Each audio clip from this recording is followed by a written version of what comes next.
Tried to tell me my religion was wrong. They tried to tell me to follow Islam. They said their prophet was a righteous dude, but I found out none of their words were true. I read the Quran and I read the Hadith, and the sickness of Muhammad was apparent to me. He justified perversion in the name of Allah when he married a girl too young for a bra. She was playing with dolls when the prophet came. Her childhood was stolen in Allah's name. Aisha was 9 when he took her to bed. Don't tell me that fool's not sick in the head.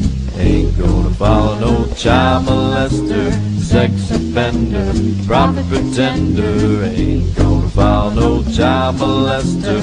Islam's not for me. Islam's not for me. The sickness of the Islamic mind has caused some mullahs to be blind. To justify their prophet, they will justify sin, so the sins of the prophet are repeated again. All over the world in Islamic states, 9-year-old girls suffer cruel fate. Sold into marriage to twisted men, and Aisha's sad story is repeated again. Ain't gonna follow no child molester, sex offender, prophet pretender. Ain't gonna follow no child molester. Islam's not for me. Islam's not for me. Do you care about women all over the world? Do you care about those little girls? Then stand up and fight for human rights. Speak out against the laws of Islam. Ain't gonna follow no child molester, sex offender, prophet pretender. Ain't gonna follow no child molester. Islam's not for me. Islam's not for me. Islam's not for me.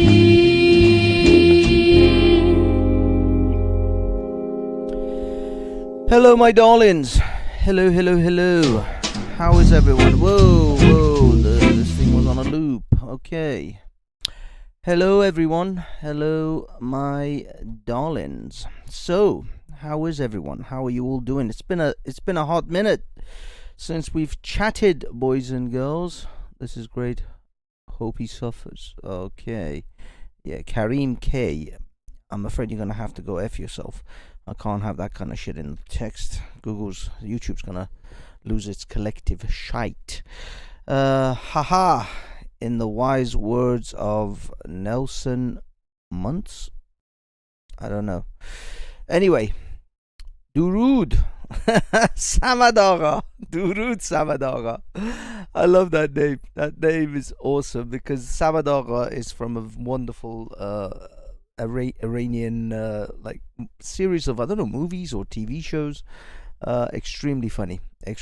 Now guys, the camera is over here, but my monitors are over here. So if you find me looking elsewhere, like up here, because I'm not looking at you, that's because the camera is not really in my eye line. I have to literally look like over there in order to see it. And anyway, I don't normally cam from this machine. As you can tell, I am on my bed, and this computer doesn't normally have a webcam, and so for obvious reasons. But anyway, we're doing it from the bed, baby. We're doing it from the bed because I'll be honest, I couldn't be asked to set up the green screen and the main PC and all that jazz. I just couldn't be asked. Well, actually, a lot of people are now saying that could Salman Rushdie be the oncoming of the Jalil? the Dajjal, the one who is going to be one-eyed. You have inadvertently may have ushered the oncoming of the Dajjal, because the Dajjal is supposed to only have one eye. So that's going to be quite interesting. But yeah, I guess for those of you who haven't been living in a cave, I'll have to explain to thee what has been happening. We, boys and girls, have been in the last 24 hours this gentleman known as SALMAN RUSHDIE, who authored the book The Satanic Verses. That's one cover. This is another cover. He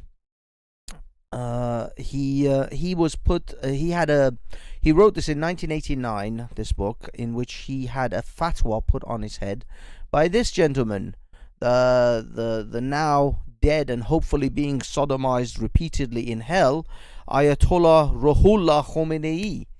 Khomeini, not Khomeini. Khomeini is the other guy. He's the one who's still alive, unfortunately.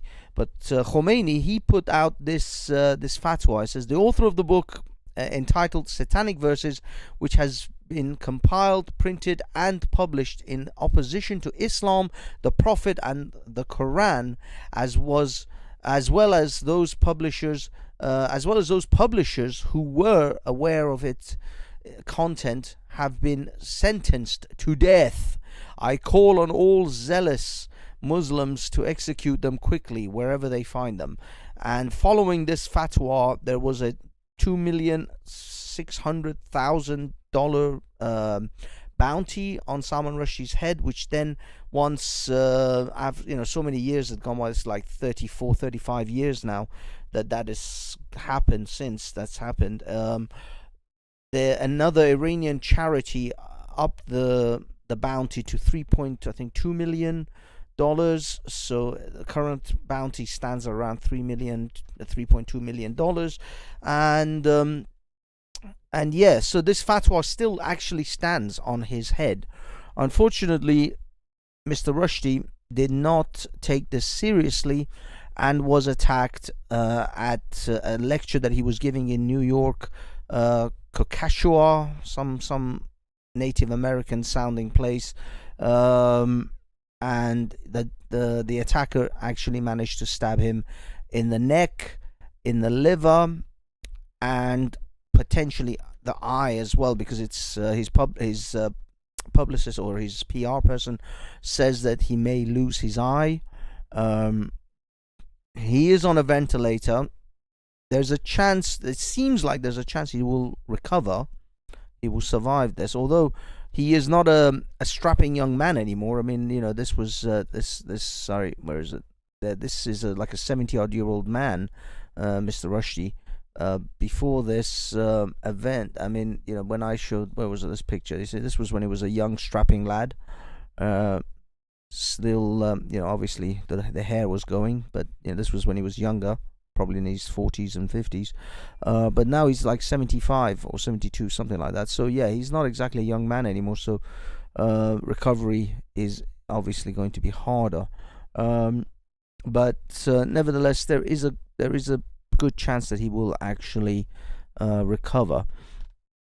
So I just really wanted to just highlight this, talk about it, just add my voice to this, as it is what is it, as everyone else is talking about it anyway. Just another sign of the religion of peace. Now the funny thing was, actually, okay, sorry, the texts are coming in hard and fast, people. I can't keep up. I hope there are some admins. Ultra, big up Ultra in the text, by the way. Big up everyone in the chat. Rodney K. Rodney K. What's Rodney K doing up in this house? Hey, Rodney. So yeah, I hope that if there's any other sort of admins, they can actually check the text. Some people like Kareem K are writing some things which unfortunately, although I wouldn't give a shit about, I don't think YouTube is going to approve. So that's why if he's talking about, if he's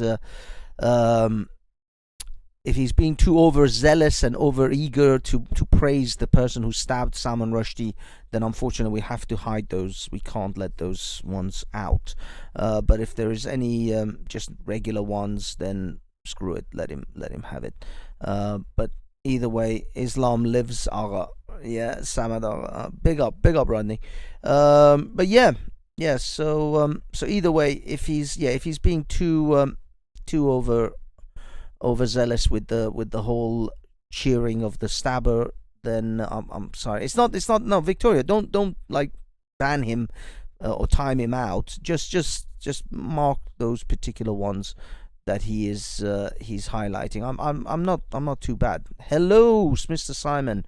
There's a lot of other shit been going on with Simon, Manny, and Steve. I'll be honest, I don't want to get into it. It's drama that I'm not particularly interested in. But if you're willing to come on the panel, then I'm more than happy to have a chat about it. But unless you're gonna actually talk to me on a panel with it, I'll be perfectly honest, I'm not that particularly interested in giving my take on any of that crap.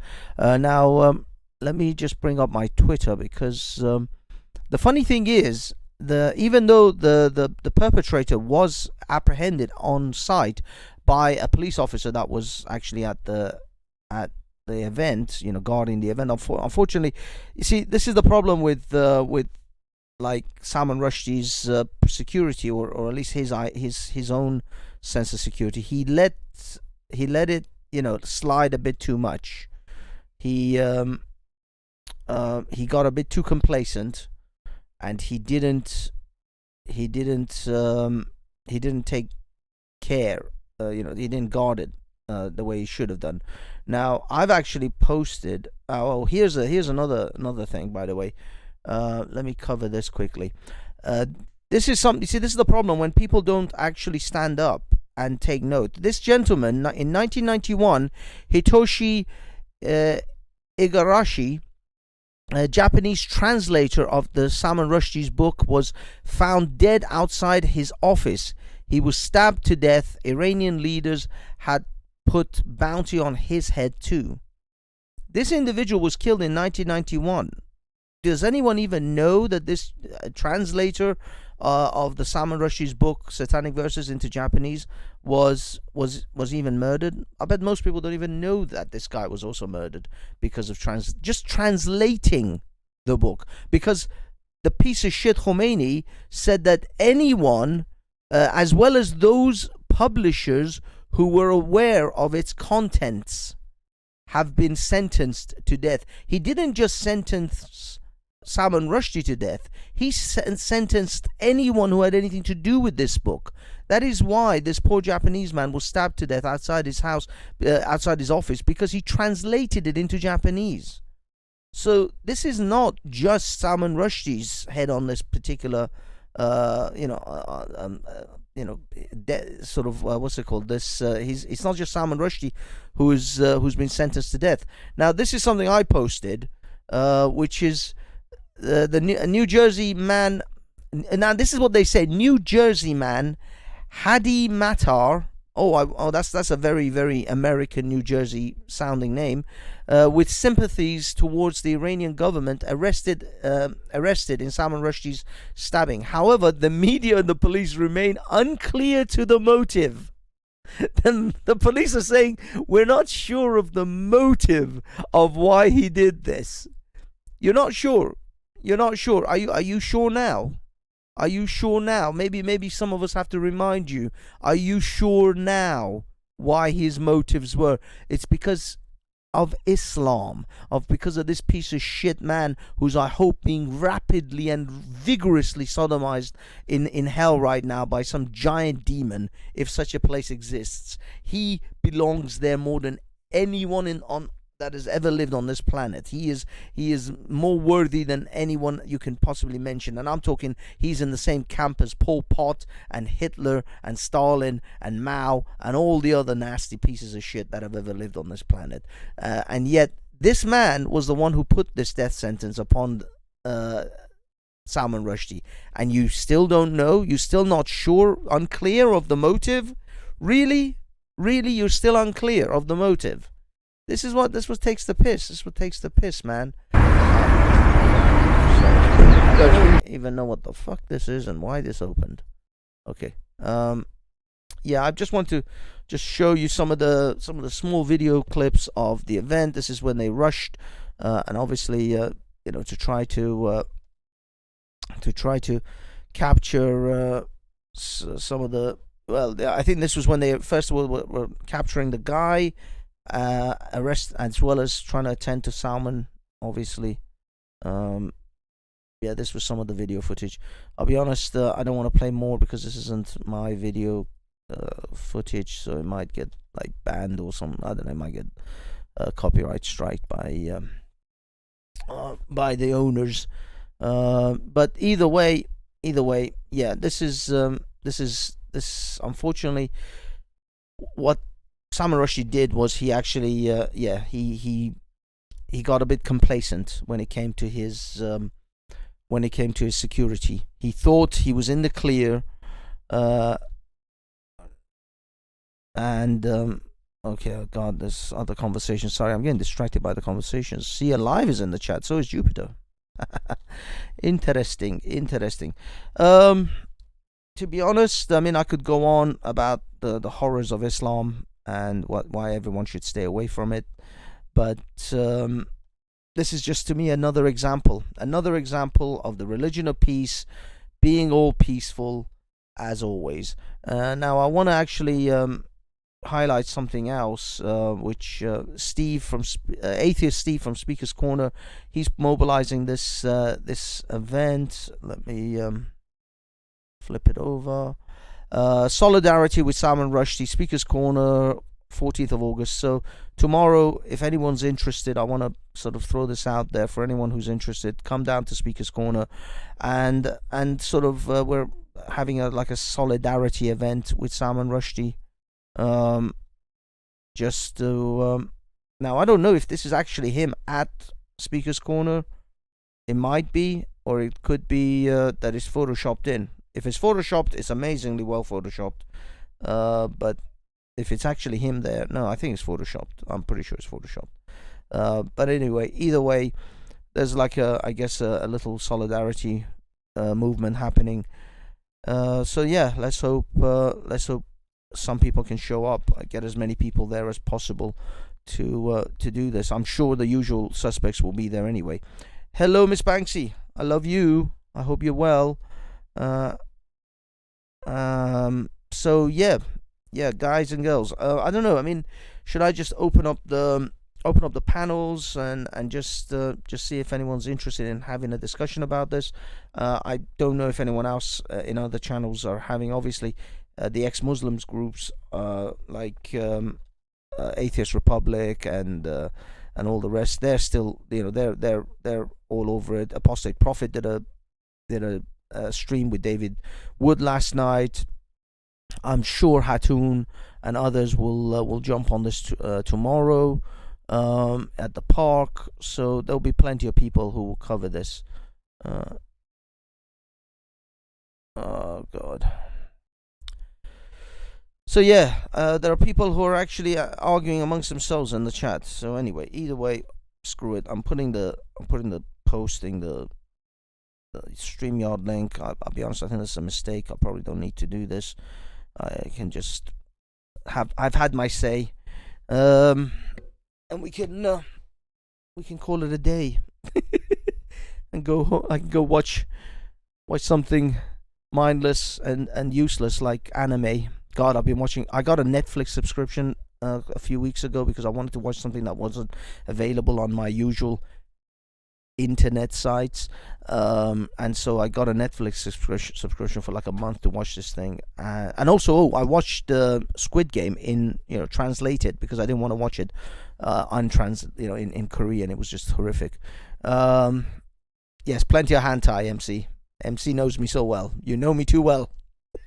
I don't think you get hentai on Netflix. I haven't even looked for it, but I'm not sure whether that exists on on Netflix. But anyway, either way, yeah, I got it and I started watching a bunch of stuff, and I just got into all that anime crap that's on there. There's so much anime on Netflix. Oh, we have a caller, ladies and gentlemen. We have a caller. We have a bite.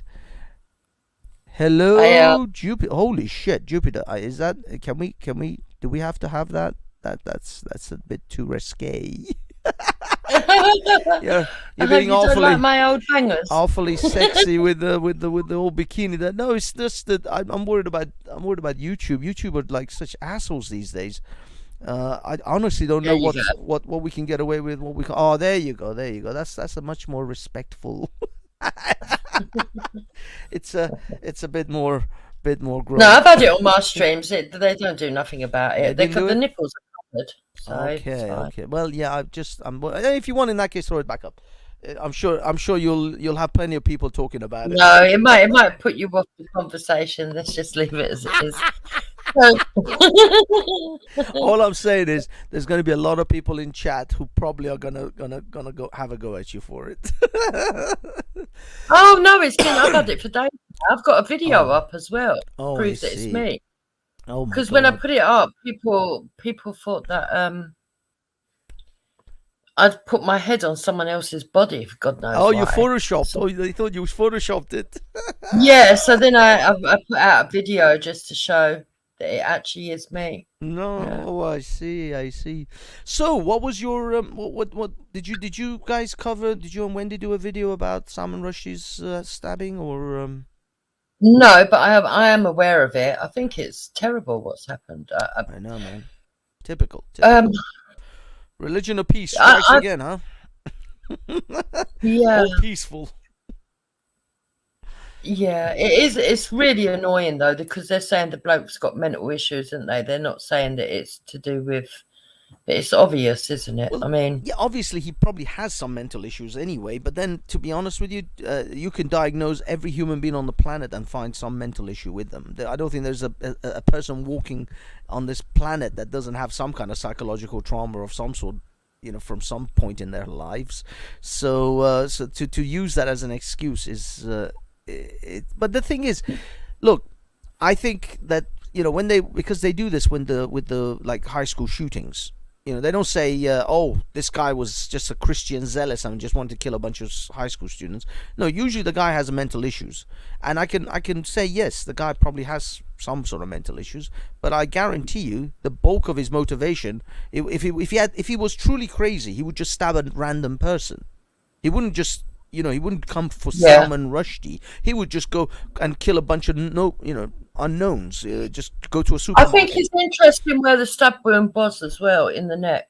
I think that indicates that was an actual attempt on his life, not just yeah. 100%, just like Hatun, just like the guy tried to stab Hatun in the face. Yeah, it was a definite attempt on his life. Oh yeah.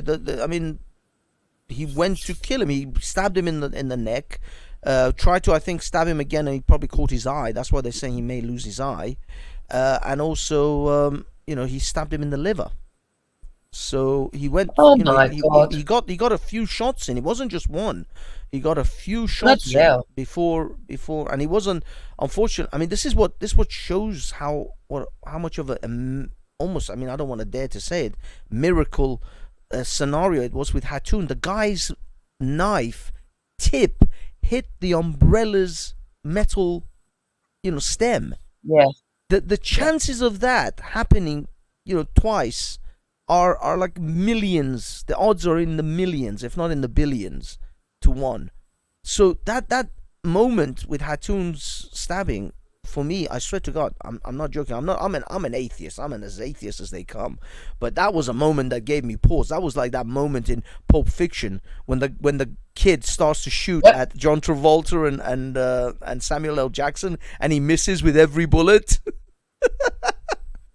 Yeah, and you got to say to yourself, especially when it's to do with religion, you would have.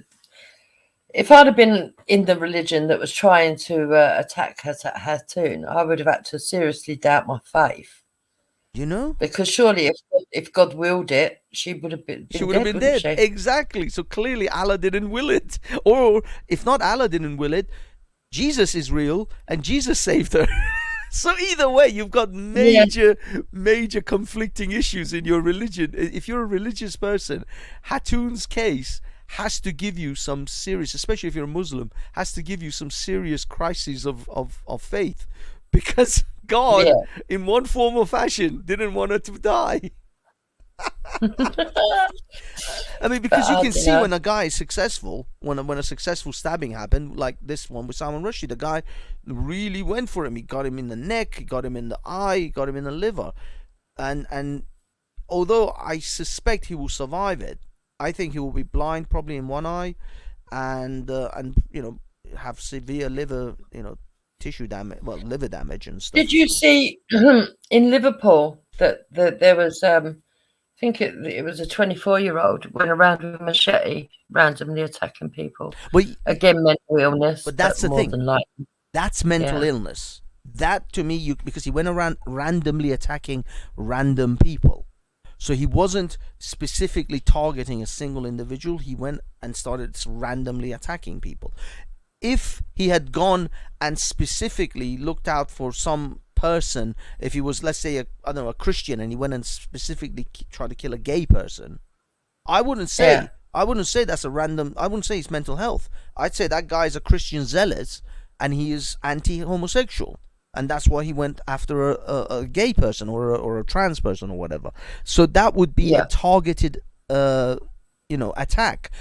But the guy who has mental health issues and he went around attacking random people, that is because he's an idiot. He's just crazy. But this guy is not crazy. He planned this. He looked out. He waited. Took his waited for his opportunity, and then took his chance. And he did this specifically. This was not a random event. He didn't just accidentally stumble on that lecture hall and happen to have a knife with him and happen to just at that moment go nuts and start wanting to kill someone, and then just went for Salman Rushdie. Didn't go for anyone else in the audience, didn't go for anyone else anywhere else. He just went for Salman Rushdie. I mean, come on. It's crazy to say that is just some mental health guy who just randomly attacked. No, this guy is an Islamic zealot who obviously had his lost his shit over the whole satanic verses thing and just bought his time. But the irony is, this guy wasn't even born when the satanic verses was released. The guy is like, I think, 24 or something.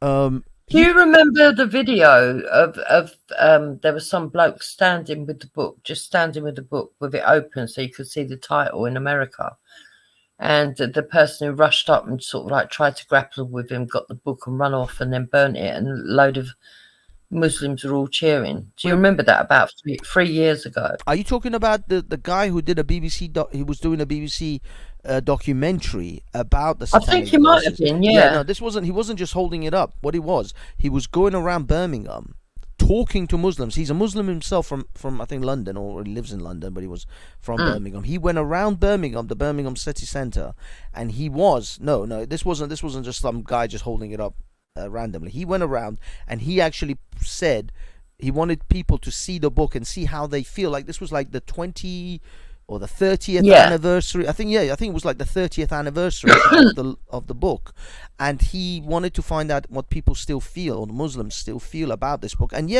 another Muslim lost his shit, snatched the book off him, and then ran off with it and attempted to try to burn a bit of it, but he just like chucked it to one side. I think they found it or something later where he just chucked it on the floor. But this is I remember that. This is the zealotry. This is what I mean. The thing is, what is amazing to me, not really, but I mean because I know Islam and Muslims, but what most people should be at least surprised about is that this kid who tried to stab Salman Rushdie, wasn't even born when this book was released. Wasn't even around during that time when people went crazy and the fatwa was issued. He wasn't part of any of that. He simply was indoctrinated into this religion, and he became a fanatic through his parents probably and his mosque and other secondhand indoctrination. So he became this crazed person who feel that he had to kill Salman Rushdie, even though he probably hadn't. I guarantee he hasn't even read the book.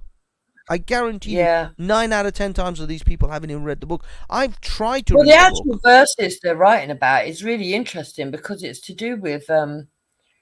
It shows Muhammad being tempted by the devil, doesn't it? Because Muhammad does something wrong and then claims the devil got inside him. That's what he says. And that's what the whole verses are about, isn't it? That Muhammad was actually possessed by the devil. Well, there was these verses that were released, which Muhammad then later on said that, oh, I must have been possessed by the devil when these verses were revealed, because these were not revealed by Allah or Gabriel. Yeah. To me. So, yeah. There was, but the thing is, this book that Salman Rushdie has written, the Satanic Verses, it's a fiction of based around those things. It's not a It's not like a direct documentary, which is autobiography, or a direct reflect on Salman Rushdie's thoughts on those satanic verses. It's a fictional story that he's written with that based around those satanic verses stories. So it's his story is a completely separate story. It's not about Muhammad per se, but it is based around those things. And this is the thing. I mean, this is what I mean. I guarantee you, I can talk to 100 people. They haven't read this book, because it's not an easy book. I tried reading it. I got past page 3, and my brain was just bored out of its skull, and I was ready to top myself. It's a hard read. It's not an easy book to read and understand. It's got a lot of jargon and big ass words. I literally have to read it with a dictionary next to me just to figure out what the hell this guy is talking about. I'm not joking. I'm actually looking. I actually haven't searched. I should start looking to see if there's an audio version of it. Why did you grow the beard? Let's change the subject. Why did you grow the beard? The beard. Well, I'm getting a bit suspect. Have you seen R.S. Sid took his Shahada? No, R.S. Sid hasn't taken a Shahada. Yeah, he has. Go to Jacko Radio. Jacko Radio let you play it. Go to Jacko Radio, look at his last video and play it. Are you serious? Jacko Radio's got R.S. Sid doing his Shahada. Yep. I don't think so. He has. Check it. I want you to give me your expert opinion whether you think it's a troll or whether he is being genuine. It's got to be a troll, because the things I've heard. Well, play it and see what you think. Hold on. Jacko Radio. Why is my internet suddenly so slow today? My internet's terribly slow. Everything's loading very slowly. Okay. R.S. Sid takes Shahada. No way. Well, I mean, everyone can say it. I say I'll take my Shahada right now, and then take a dump on the Quran. 10 seconds later, I don't give a damn. But let me see. Okay. Oh, wait a minute. Sorry, Jupiter. I'm not. Are you on your phone? No, but I don't. Okay. Do you want me because if I share my screen here, then I have to do all sorts of juggling. But do you want me to just play it for the audience, or do you want to see it as well? Or you've already seen it? No, just do the audio. It's only the audio you need. I know. It's just that if you want to hear it, I have to do all sorts of messing around. It's okay. Okay, let me get it. Let me get it on audio and play. But have you actually heard it yourself? Yes. Okay. In that case, let me just play it. I'll play it. I will accept Islam if you make me Islam today now, because I accept whatever you have said now. Okay. So you have accepted it, khalas. So accept Islam. If you have accepted everything I've said so far, I tell you what, nobody could answer these questions. You answered it very intelligently, very clearly. I will accept Islam now. Tell me what I need to say. I thought he was an agnostic atheist. Allahu Akbar. So let Hamza, let him take his Shahada. Khalas, yalla, go ahead, take his Shahada. Who wants to take his Shahada? Just say what I need to say, mate. You know. Okay, repeat after me. Repeat after me. Repeat after me. No problem. Ashhadu. Ashhadu. Allah. Allah. Ilaha. Ilaha. Illallah. Illallah. Wa ashhadu. Wa ashhadu. Anna. Anna. Muhammadan. Muhammadan. Rasulullah. Rasulullah. That's it. You're a Muslim, said. Khalas. Okay. And I tell you what, Adnan, thank you very much. I tell you what, I take myself as a Muslim today because I got the answer today, first time in my life. Alhamdulillah. Nobody could answer anything. First time in my life, I got. Thank you very much. I've just accepted Islam and I'm Muslim today. None of them could answer other than insulting me day in, day out. Hamza, you try to insult me as well. You try to. Let me finish now. I'm a Muslim now. Go ahead. Alhamdulillah. Alhamdulillah. I'm a Muslim now. Alhamdulillah. I Alhamdulillah. thought he was an agnostic atheist. He's not a No, it's gone under the bus. You know why? Because No, Adnan just doesn't matter, answered my Hamdan. question. Adnan answered his question. Oh, okay, Jupiter. Sorry, I just finished listening to it. He says Adnan answered his question. I have no idea what the question was that Adnan answered. I'll be honest, I would find it incredibly impossible to believe that Adnan Rashid could answer anything. The man is a consummate liar. He is a prolific liar. So I have no idea what. So what do you reckon? Do you reckon he's trolling? I think he's trolling. I think 100% he's trolling. But Oh, he's going to get a backlash if he is, though, isn't he he? said no because, come on, don't you remember when Takia Watch took his shahada in front with that guy? Yeah. With that guy. I don't know what was his name. Jihadi. He actually Sid. made him cry, didn't he? Yeah, the guy broke down afterwards when he realized the whole thing was a giant troll. He started crying. That guy got arrested by the FBI for attempting to go to Syria. Yeah. Bob, I think it was Jihadi Bob. I think he was calling himself Bob. Yeah, and yeah, that guy had issues. He had serious mental issues. But I'm not entirely convinced. Sid has taken his, like, he's actually a Muslim. I've hung out with Sid. You know, you guys, you know, when I he invited That's me why I to a asked, Diwali what do party. you reckon? I haven't spoken to him since. I've got to text him now. I've got to text him about this. Find out what he's doing. But I'll be honest, I don't think he's taking this seriously. I don't know what the answer that. Well, Adnan until we Rashid know gave. what's going on, I'm going to start looking at you with a side eye because you're growing a beard, and I'm a bit suspicious. I mean, you do look quite Muslim today. The beard was a recommendation by my brother, who said that it will hide the double chin and it will give your face a bit more of a squared look. Now, admittedly, my beard is very grey, and so when it grew, it was very grey. I actually think it suits you. I'm not going to lie, I do. I think it really suits Well, you. that's the thing. Manny said it quite suits me. My brother thinks it's a great idea, and I myself, I've finally become accustomed to it. I hated. You see, the reason I never grew a beard was because of the stages of when it's growing, when it's coming out. It itches like crazy. Yeah. And I can never stand that period, and so I always shave it before it gets anywhere. But I finally managed to grit my teeth and hold on until it finally came out, and now it's yeah. I mean, I have to admit, now I'm gonna put my hand. I've been as honest as I can be with my image on this channel for as long as everyone knows. So you know, I went and bought a hair system, so I came out with it honest. I told everyone about it. I wasn't pretending that I suddenly magically grew hair.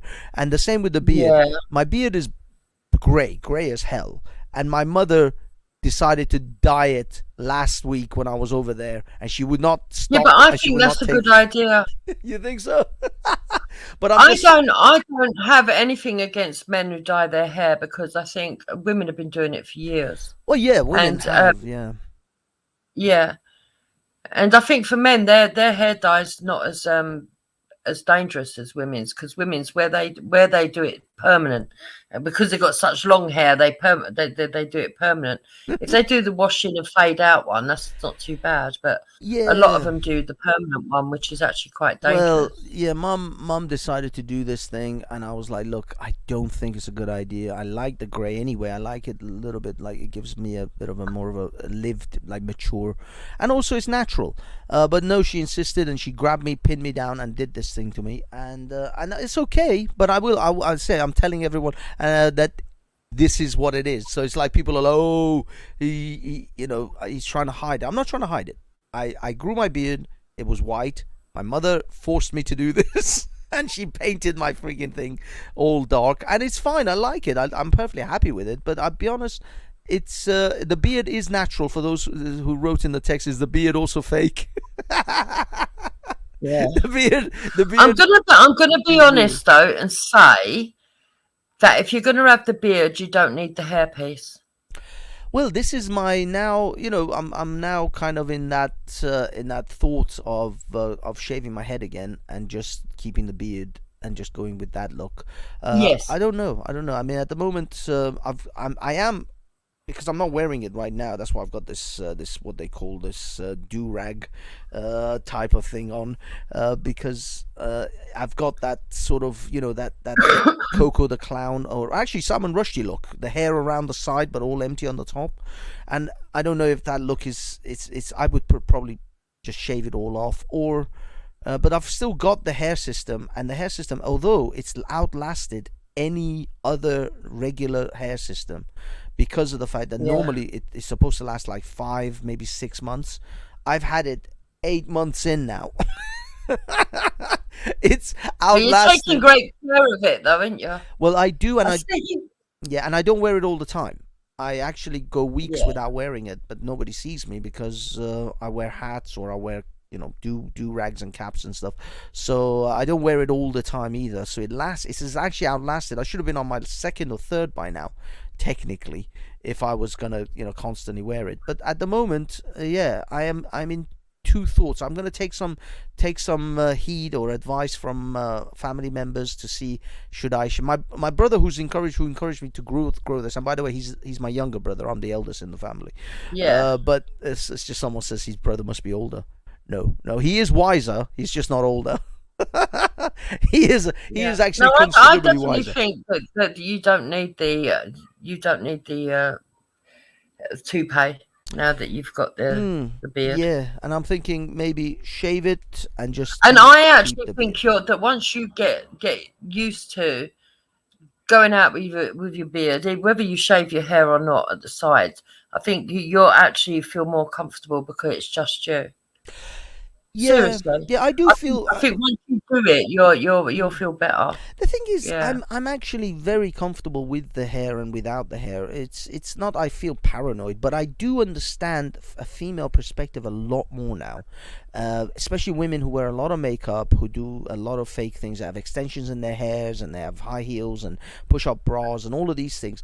And now I get that insecurity feeling a lot more. And a lot of men say, oh, women are also insecure. That's because a woman who's wearing all of that fake gear knows that underneath all that fakeness it lies her natural self, and her natural self isn't as beautiful as all of this fake stuff on top.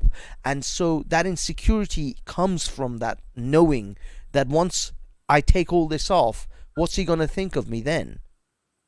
And I think that is the root of women's, especially a lot of good-looking women who use a lot of makeup, who use a lot of fake products. That is the root of their insecurity. Is they because for me, when I wear my hairpiece, do you call it insecurity though, or just wanting to make yourself look the best? No. Because it's not that I can come on. I like makeup. Okay, I wear makeup every day, literally. But I could come online without it. In fact, I can prove it. I did a video without makeup because everyone said, "Oh, you always wear makeup." So I showed me without makeup. It's just that I prefer. It's just, to me, it's a bit like you wouldn't go out with unbrushed hair. You'd go out with brushed hair. Exactly. So to me, it's just presenting yourself the best that you can and using what you've got is God given as a foundation, and then if you need to build on that, you do. Yeah, but that's just the way I see it. The thing is, Jupiter, you're in a different place in your life and in your age. You're in a secure marriage. You've got someone that loves you, and you're kind of set in that way. You're not out looking for a boyfriend, and that is what I'm talking about. I'm talking about the young women who are out looking for a guy, who are trying to meet a nice guy, and what comes underneath that makeup is that sense of when he finds out. And that's what I'm saying. When I found out, when I was like, there were times when I was thinking to myself, okay, if I meet this girl and if I start talking to her, and then what happens? What if she finds out that I'm actually bald, and then she gets all upset because I lied to her? Those thoughts went through my head. those thoughts actually ran through my, and I was like, I've never had these types of thoughts in my life because I've always just been me. I've never had to worry about makeup or high heels or push-up bras or anything. I don't think they care. I know, but what I mean is it's not whether the reality isn't necessarily a reflection of what a person thinks. Reality could be something, but what the person's image or impression is completely different. It's sometimes even unrealistic. So they have all these thoughts of worries of, oh, what happens when he sees me this way, or he sees me without the makeup and he sees me without the push-up bra? What happens when he sees me naked, effectively?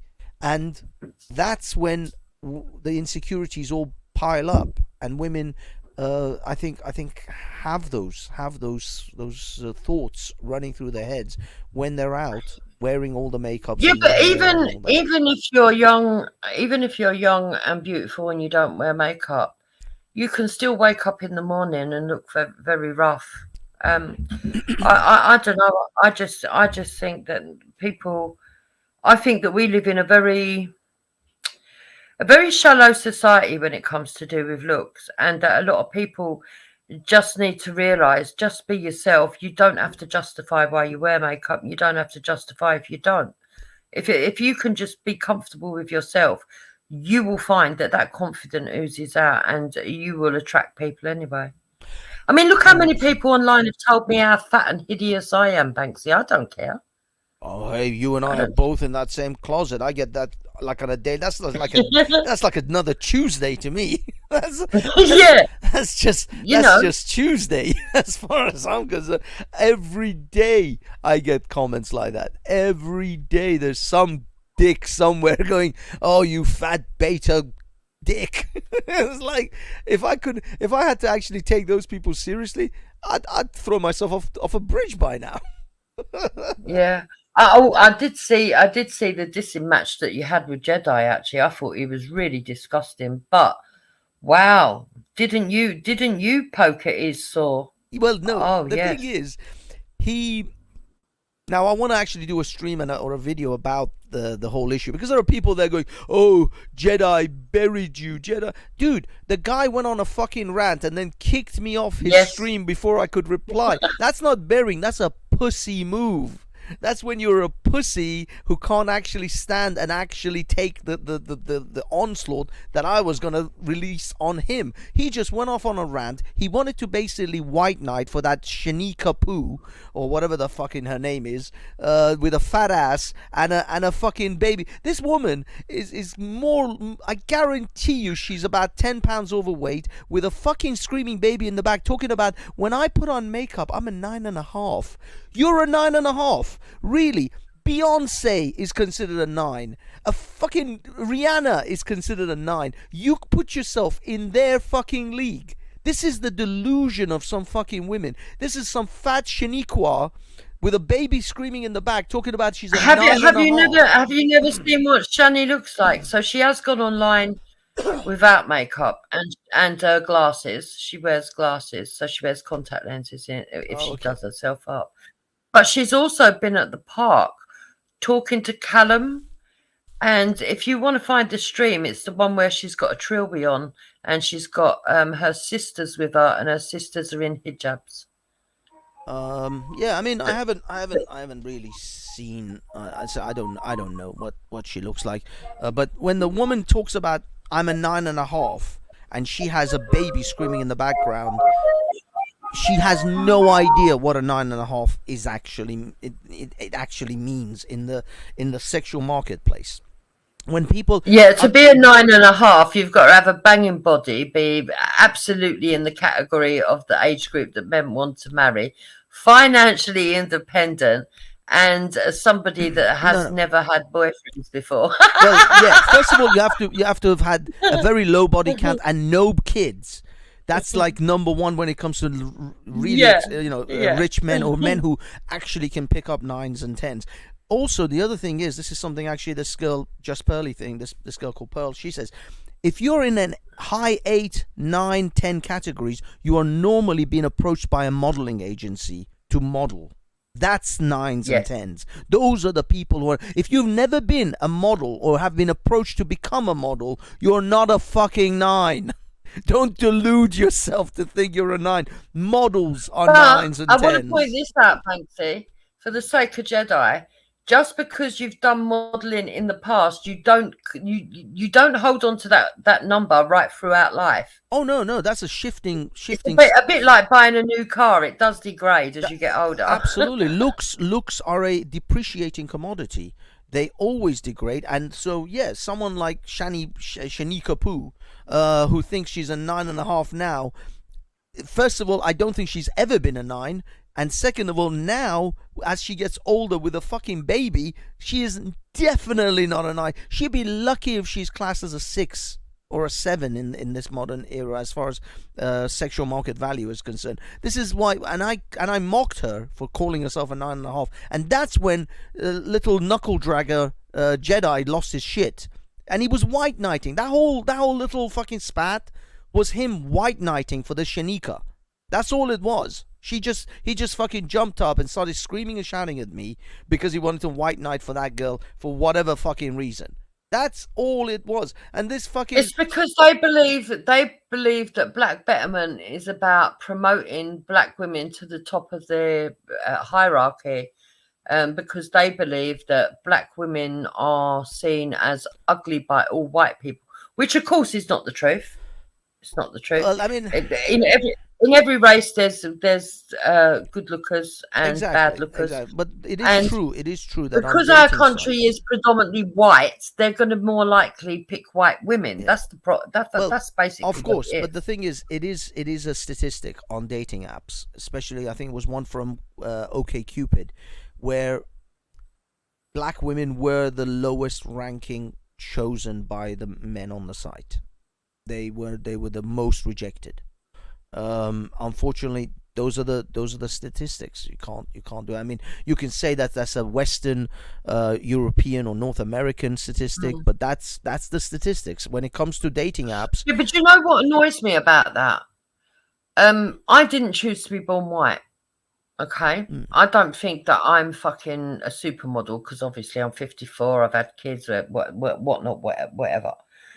But what they want to do is demeanor every white woman as if they think that they are a supermodel because white men preference them and black men preference them.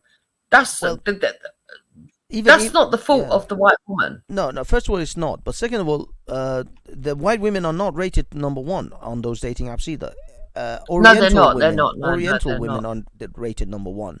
Asian women. I'm talking about in Britain, the politics, what's going on in Britain. Well, yeah, I mean they want to do those things. That's on them. But in reality, as far as dating apps like OkCupid statistics were concerned, which came out some years back, Asian women, what they call Asian in America, but yes, in Britain we would say Orientals, Chinese, Southeast Asians, not Indian Asians. Southeast Asians are the number 1 pick for the men on those sites. Then you get a mix of white women, Middle Eastern, Asian, Indian. That they fall kind of in the middle. And unfortunately, African features and African women mostly they fall at the bottom of that ranking. I'm sorry, but that's not my fault. That's just people who prefer the particular aesthetics, and that's not. I can't do anything about that. It's not. I'm just saying it like it is. But that wasn't even the conversation with Jedi. Jedi just lost his shit because, as I say, he's a simp. Yes. I realized he's a fucking simp. After all that talk about alpha this and alpha that and all of this, he's a fucking simp. He went and simped for a fucking Shaniqua with a fucking 12 baby mamas. Just because I mocked her and called her, I pointed out that she's not a fucking 9. That she's delusional for thinking that she is. It is what it is. But he didn't bury me for those idiots out there who think, oh no. When a guy, if someone comes on my channel right now and I scream at them for 5 minutes, 10 minutes, and then kick them off the panel, that makes me the bitch, not them. I'm the bitch because I couldn't actually handle them on the panel giving shit back to me. I screamed at them for 10 minutes and then I kicked them off and denied them the chance of reply. I'm the bitch for doing that, and that's what. Definite control freak. Yeah, but that's what Jedi is. Jedi showed himself for the simping little bitch that he is. That's why I was like, I didn't even get mad. I'll be honest. If you notice, this is the first time I'm talking about it. This is the first time because you mentioned it. I didn't even bother making a video. I've been thinking about it. I was like, oh yeah, I got to make a video about that Jedi's little ranting bitch back then, and then I forgot. I forgot all about it. If it really bothered me, I would have been on a fucking stream that night screaming about how Jedi kicked me off his panel after giving me shit. It literally didn't even raise my fucking pulse.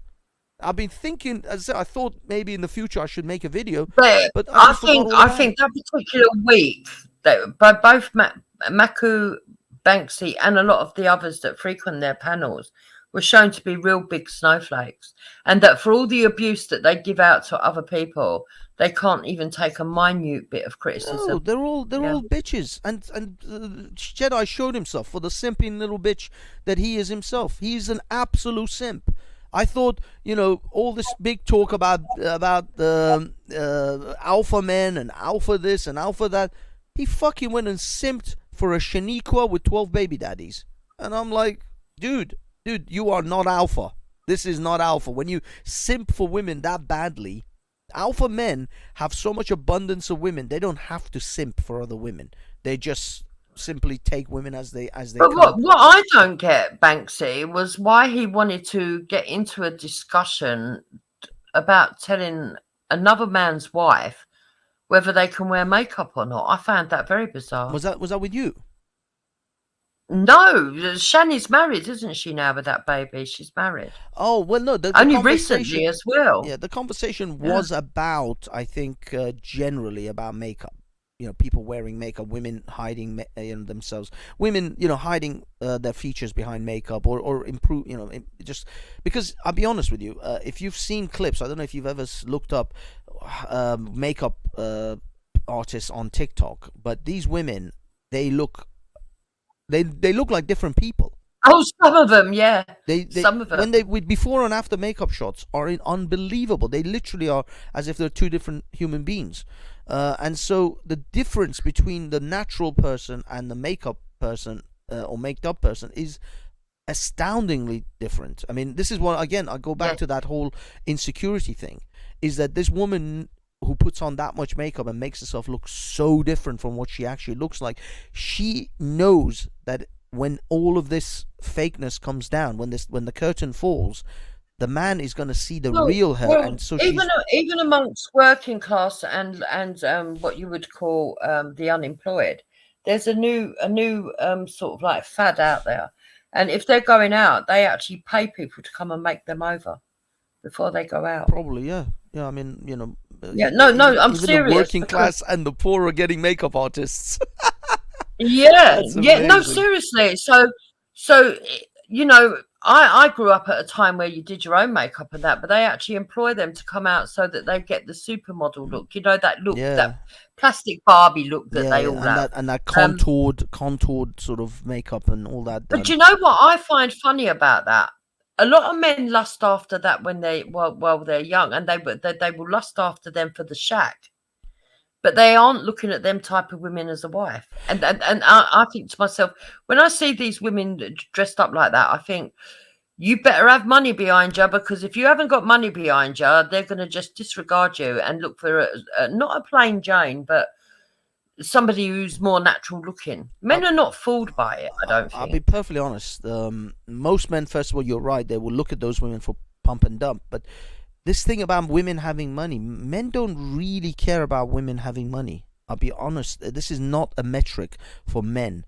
Women look for men who have status and money. That's a metric for women. It's not a metric for men.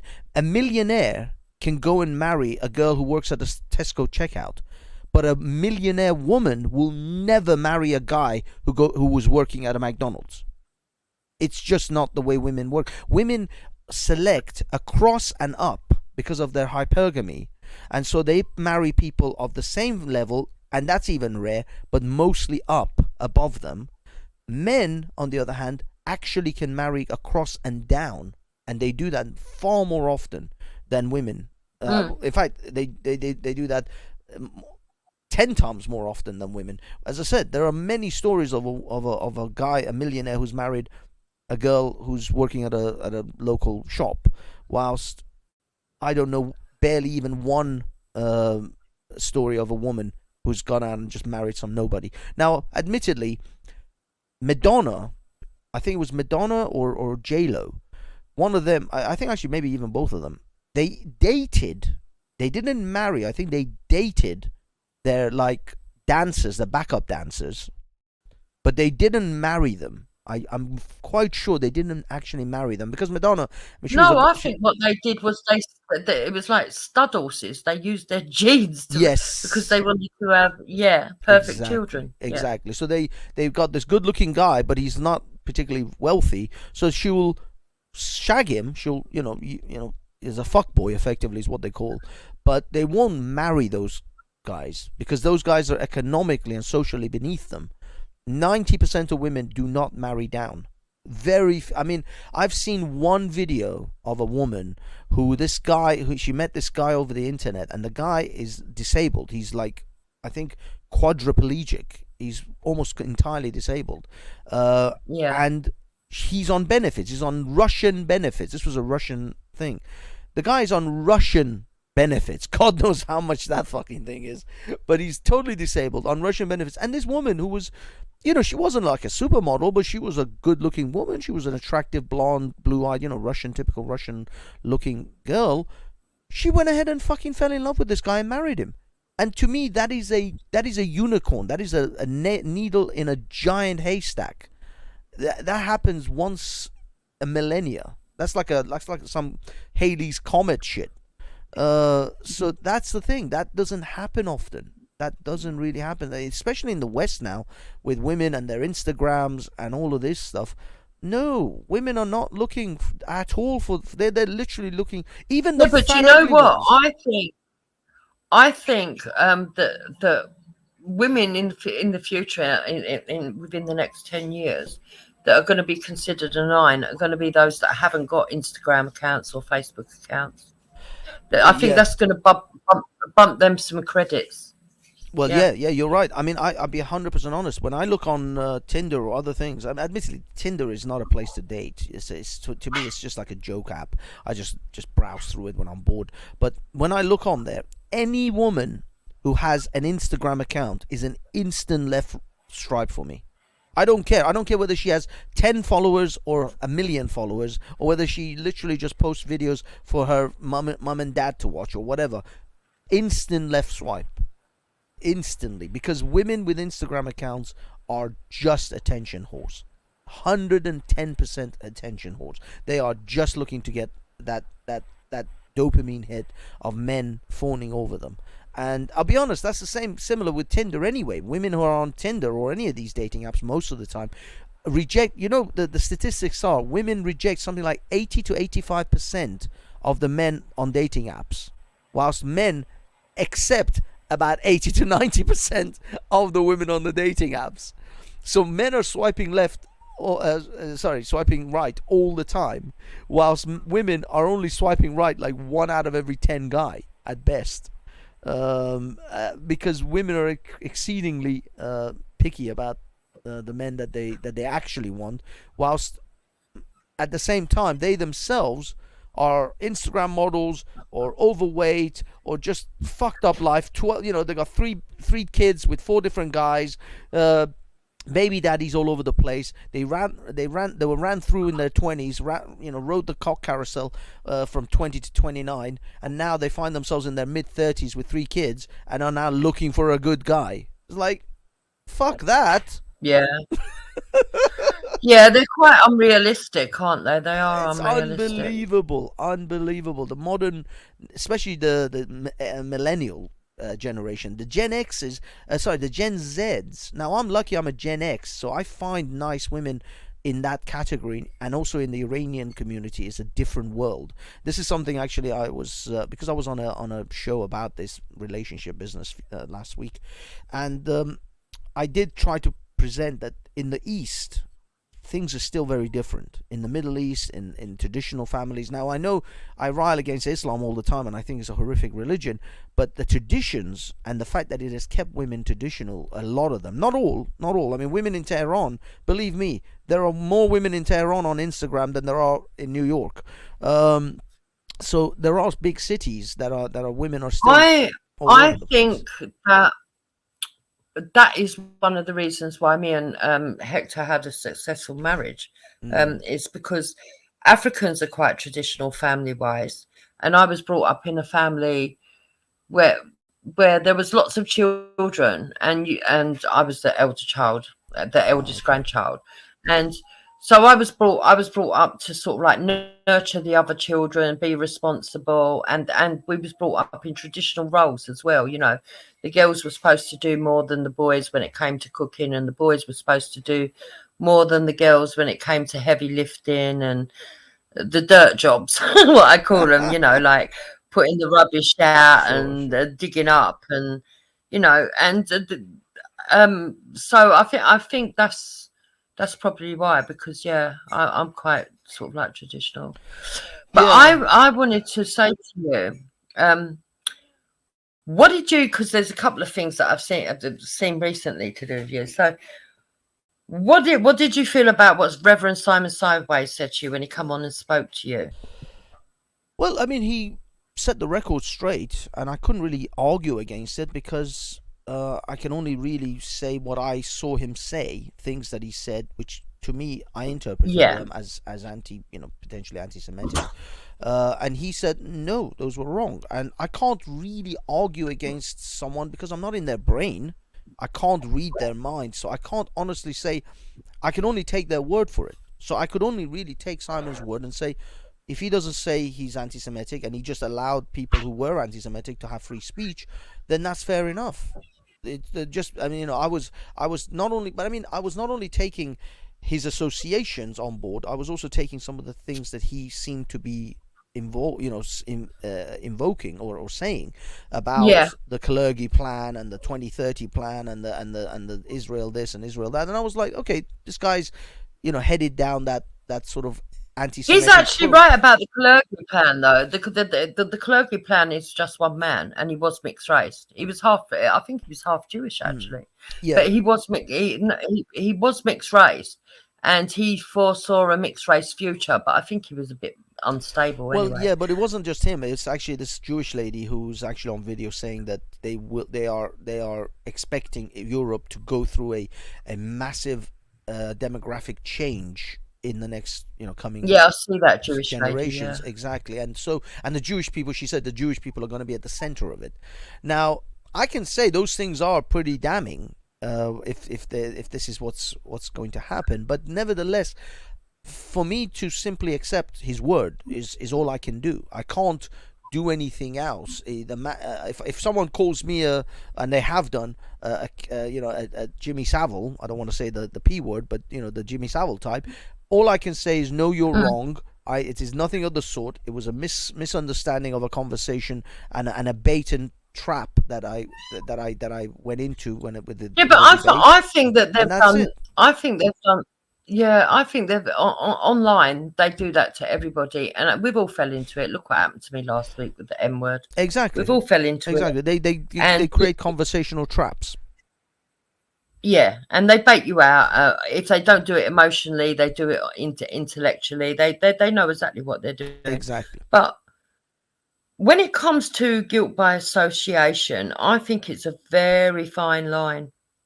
Well, that's what I mean. Because sometimes it is an indicator, and then other times you have to say, well, actually, if they're only sitting on a panel talking, that doesn't mean they're aligned. If you watched for years, we had the mainstream media that showed us people having interviews. We didn't say that the host agreed with every single fucking person that he interviewed. So why is it different on online panels? But somehow they have managed to convince people it is different. Yeah. I mean, but the thing is, the left has been doing this for years now, where literally Jordan Peterson was in a picture of a bunch of guys with a Kekistani flag. Now, Kekistani was like a pure troll of the left, And Kek was this thing. I don't even know if you know what Kekistan and Kek what was all about. Do you know what I'm talking about? Isn't that to do with the frog and all that? Yeah, the Pepe meme, but it's not just the Pepe meme. The Pepe meme became like the president of Kekistan. Kek, K-E-K, is the letters that appear. This is what I mean, how nerdy and geeky this shit is. And I can't believe the mainstream media and the left fell for this crap. Kek is the letters that appear. If you're playing an online game like Call of Duty with a bunch of friends, and if you're on a team and you type LOL to your teammates, the other side, the other team doesn't see the letter, the words that you're writing, because obviously they will know what you're planning. So they get other letters, jumbled up letters appear, and the LOL appears as KEK on the other team. And so this Kek, K-E-K, became a meme. Is a frog god. No, Kek is not a frog god. Kek is the letters for LOL on a Call of Duty. This is how insanely geeky this shit is. This is so nerdy that I feel dirty when I even try to explain it to people, because I'm not that much of a fucking nerd. But I do know this nerd culture enough and this geek culture enough to be able to explain these things, because I've seen them. So KEK came out of that. This Kek thing. Everybody started, these online gamers started to troll each other. Oh, Kek. But, and also if you're in Spain, if you're Spanish, it's J-A-J, something like that. Ja. Oh, no, when you type H-A-H-A for haha, it's ja in Spanish. It's like ridiculous memes that come out of this stupid shit. And Kekistan came out of that. And these 4chan geeks started they took the Nazi German flag and they made it into KEK and Kekistani, so they used that and made Kekistan flag out of it. And the media and the left bought this shit wholesale, and it's a piss take. It's an absolute piss take, and it shows how idiotic and how out of touch the mainstream media is with online culture. Because there is these two different cultures that have emerged, and the online culture and real life culture, but what these online guys call IRL, in real life. These two things are at a clash right now because the mainstream media doesn't understand online culture, doesn't understand memeing, doesn't understand any of these things, and certainly didn't in the past. Maybe they're catching up a bit now. And so when they see these things, they think these are real. They don't realize this is just a giant piss take. And it becomes even funnier for the online people because they know that they're taking this thing seriously. And it's just a giant troll. It's the greatest troll that has ever, been committed on mainstream media. And they do it with these things. You know how they started posting these posters saying Islam is right about women? Phil Ewing said, oh, God. So Phil Ewing is saying, what about no blacks at the pool? What does that mean? What no blacks at the pool? Which pool? I don't know. He just wrote, what about no blacks at the pool? I ain't got a clue what he's on about. I thought you would know. Phil Ewing. I have no idea. No blacks at the pool. I didn't see that meme. Maybe that was a meme as well. But there was one saying, what was it?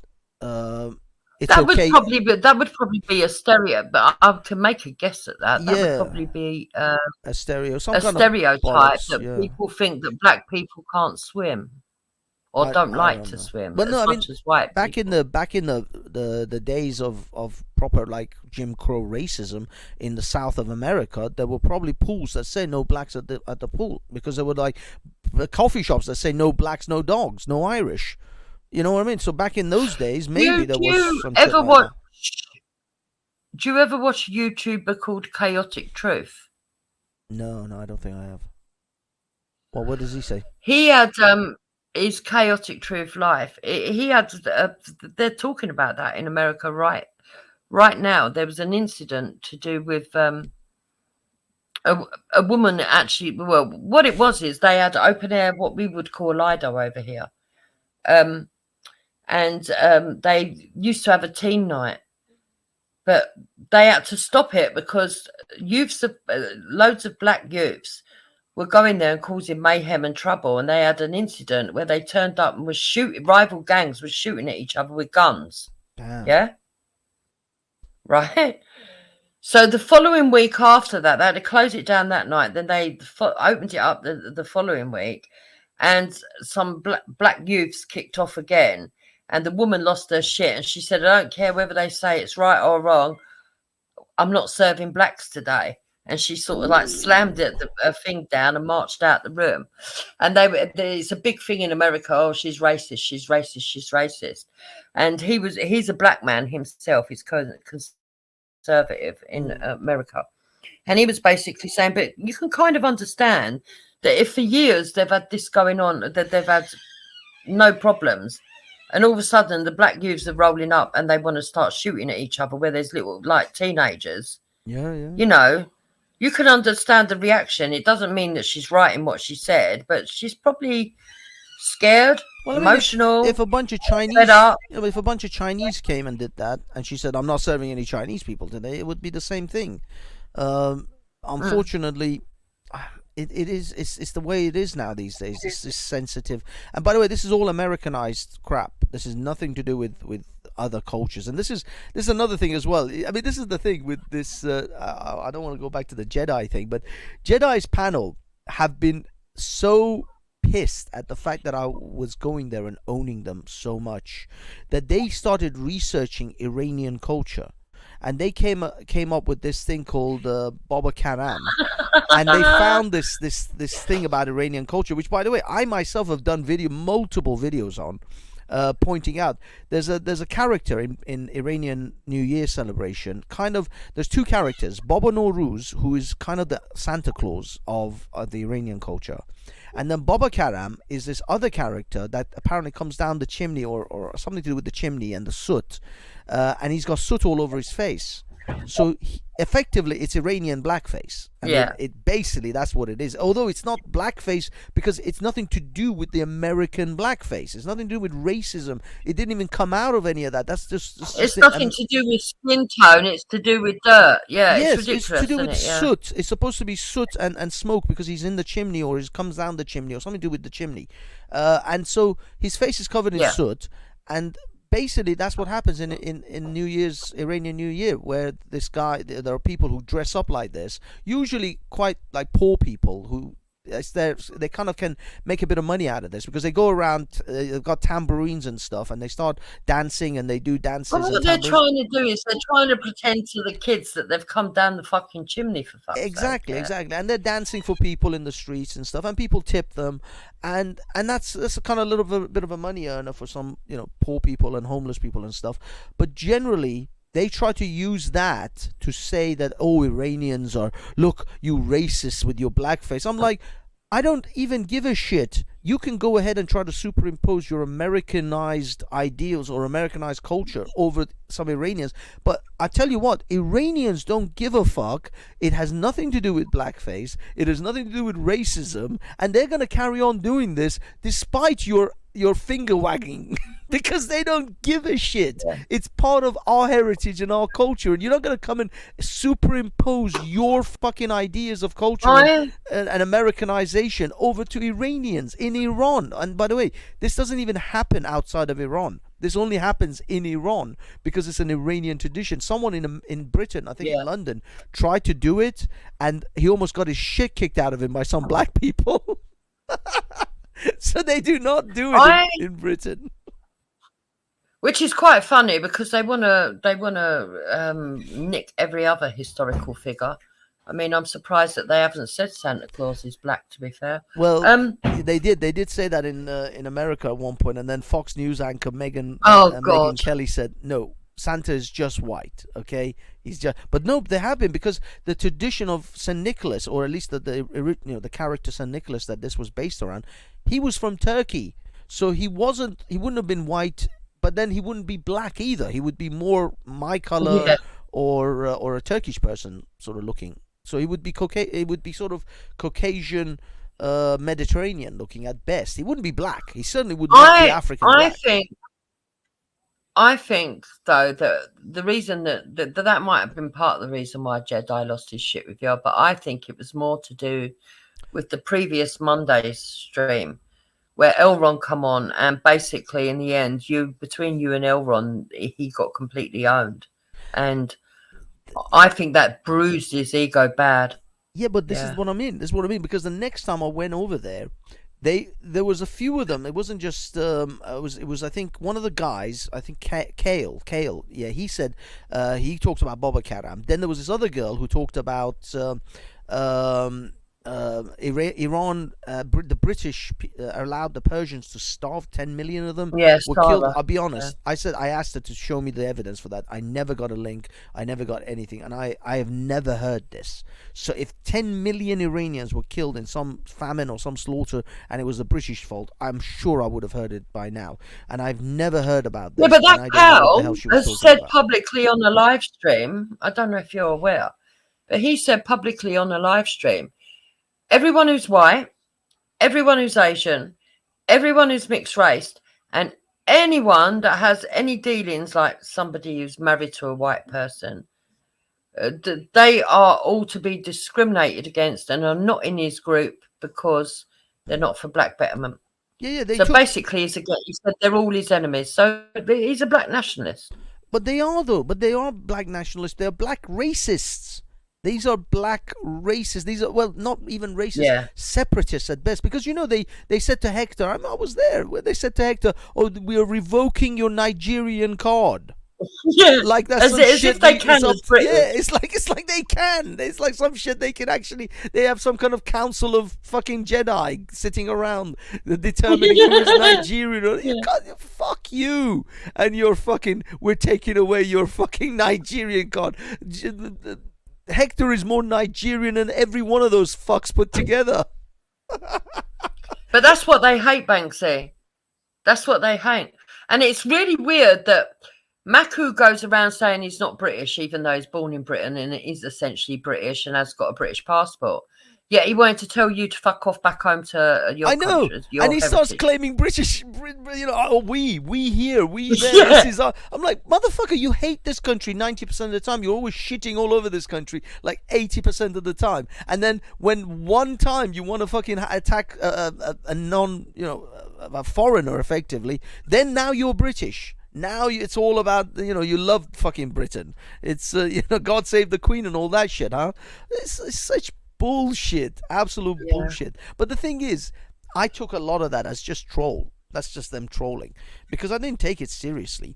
But the fact that, yeah, that time with you and me and Erondor and other times where I've just always gone there, and because I go there and I shatter their little fucking delusional bubble that they create for themselves. They sit around in their little circle jerk and they create this delusion of grandeur of the Pan-Africanism. Oh, it will be so amazing. It'll be Wakanda forever. So I go there and I fucking post a picture saying Wakanda forever, and they fucking hate it. They despise the fact that I sat there with a picture of Wakanda forever on my fucking avatar, and Black Panther, because that's what they are. They're sitting around delusional. Jedi is a fucking 40-something man still trying to be a rapper. 50. Fuck me, he's a 50-year-old man still trying to make it as a part-time model, pole smoker, rapper. I mean, fucking Eminem is retiring as a rapper, and he's trying to make it as a rapper. I mean, fuck me. Dr. Dre has made billions, and these guys are all retiring their fucking careers as rappers, and this fucking loser at 50 is still trying to make it, and he tries to talk to other people. Oh, you're fat, you're a loser. Dude, look in a fucking mirror. You'll see a loser, a 50-year-old fucking man with shitlocks, knuckle dragging, trying to fucking make it as a hippity hip hop fucking guy. You think 20? Well, did you see yesterday's stream? No, I don't watch it. I subscribed after that time. Okay, so do you know Rap Raven? You might know him from the park. Oh, Rap Raven. Yeah, I know him. Well, Rap Raven's actually been in the music industry, and I know he's not bullshitting because I actually saw him on X Factor once years ago. Oh, wow. He had some mixed race woman on there. He was a backup. He was like behind her and promoting her, and he was trying to put her into the competition. But he was on there, and so a lot of people don't know, but the reason he calls himself Rap Raven is because he does actually rap, and he does all different kind, and he teaches music and loads of other stuff. I don't think that I don't think that Jedi was as aware of that as much as he thought he was, because he tried to diss Raven. Was laughing at his videos with his panel, you know how he does. Oh, okay. And then all of a sudden, Raven come on and started talking technically about music and the different genres and you know, going into teacher mode basically. Damn. And Schooled immediately Schooled Jedi was out of his depth. He had no clue what this bloke was talking about, and he ended up going silent. And all the people that had been laughing with Jedi were left on their own to sort of backpedal and get themselves out of their shit. It was so funny. Yeah. Yeah, I like Rap Raven because he's a very, very calculated, considered individual. He doesn't just run his mouth. He's actually a very softly spoken person. But when you listen to him, and I know Shakara doesn't particularly like me because I also mock his Pan-African stuff, but I respect his intellect and I respect his knowledge of Africa, because I realised what a shape Shakara's beliefs though the other day. There's an old stream where Betty's talking about colorism, and I've been doing, Banksy. You might want to try this as well. Every now and again, go back and pick an odd stream from COE and just go through it, because it's very interesting. And during that discussion in the park, the Shakara was there, and he said that his dad was very black positive, and that his dad had 3 children, and he always praised the darkest child. And he wasn't the darkest child. He said he didn't feel bad about it. He understood what his dad was doing was being pro-black. But I thought, no, you don't understand what your dad was doing. You were brainwashed into being pro-black. But really dark, and the purity spiral, because you felt like you wasn't the child that was the darkest. It's just as simple as that. Yeah, it's interesting actually. That could lead to kind of this maybe he's now overcompensating with all this pro-black sort of activism. Yes, and all of this Pan-African stuff. He's actually overcompensating for the fact that he wasn't black enough for his dad, effectively. It's interesting how these things can play parts in people's psyche.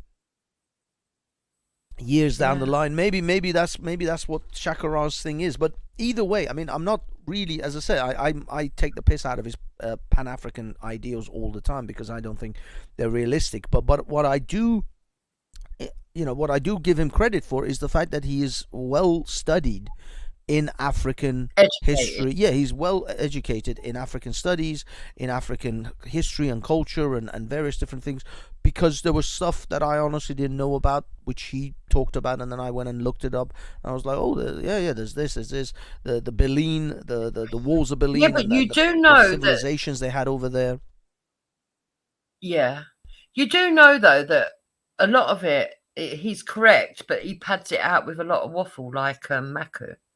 There's a lot of stuff that he waffles about, because a couple of times Hector's got into a debate with him and actually brought the sources, and Shakara's not liked it. And that's another reason why they attack him as well, because the Shakara has been saying something that's not actually accurate.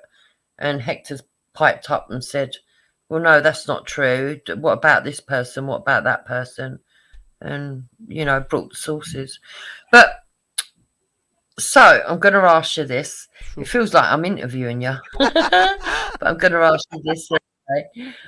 How does it feel being stuck in the neutral zone when all your friends are fighting at the moment? Oh God, this is actually what Simon. I saw Simon in the chat earlier as well, and I don't know whether he's still here, but yeah, I said to him, if he wants to talk about it, I'm happy for him to come on the panel, but I'm not gonna get involved, because I'll be honest, I don't even know whether this is real or it's just a giant troll. I'm still not 100% certain where this is all going, because I thought it was all just drama for the sake of drama. This is not serious, but then Manny has come out with some serious aspects. I mean, like today's stream, I don't know if you saw it, he seemed quite serious. Yeah, I did a review. Yeah, I did a review, yeah. Simon did a video very obviously joking about him eating babies. It's like, you can't get more obvious than that. The guy was giggling halfway in the middle of that. So he's clearly being, he's just taking the piss. And I've seen videos, there are memes on the internet, atheists eating babies, and everybody believes atheists eat babies and shit like that. And so I was like, he's clearly taking the piss. So, just take it as a light-hearted ribbing. But then Manny makes a whole fucking stream about, oh, I can't believe he said that as a person who's lost. I'm like, dude, he's not talking about you actually. He's not actually addressing you having lost a child. It's nothing to do with that. How is it that you? But then again, I don't even know if Manny is taking the piss and he's now making a mountain out of this molehill. I don't know. I honestly don't know. But I'll be honest. I don't want to get involved. I'm not interested in it. I think it's. I honestly, I want to ask Manny actually to stop using the Speakers Corner Online name behind this rhetoric and behind this thing. If he wants to do this drama, do it on the Manny Cinder channel. Don't do it. I don't think that the people at the Speakers Corner are going to be pleased with this kind of thing. I mean, I know drama is drama and it might bring attention, but I honestly don't think that name wants to be associated, that company wants to be associated with this type of stuff. I don't know, but I certainly don't want to be involved in it.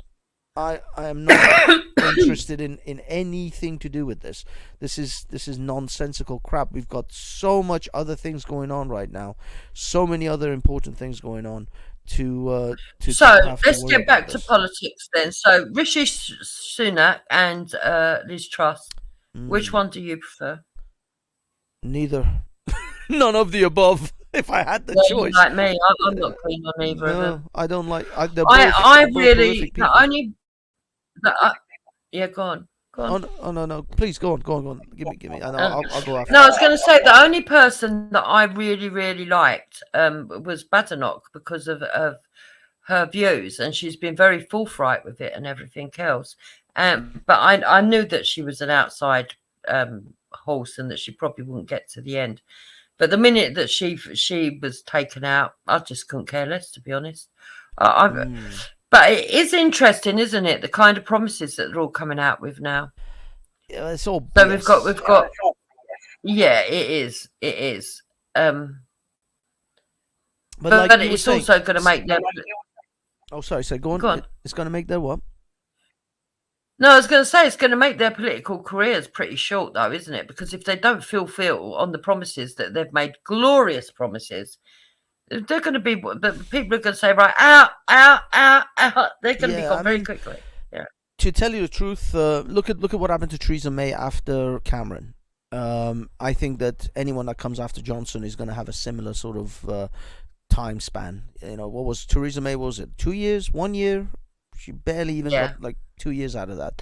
So these are not going to be long-standing leaders. I think both of these guys, whichever one gets.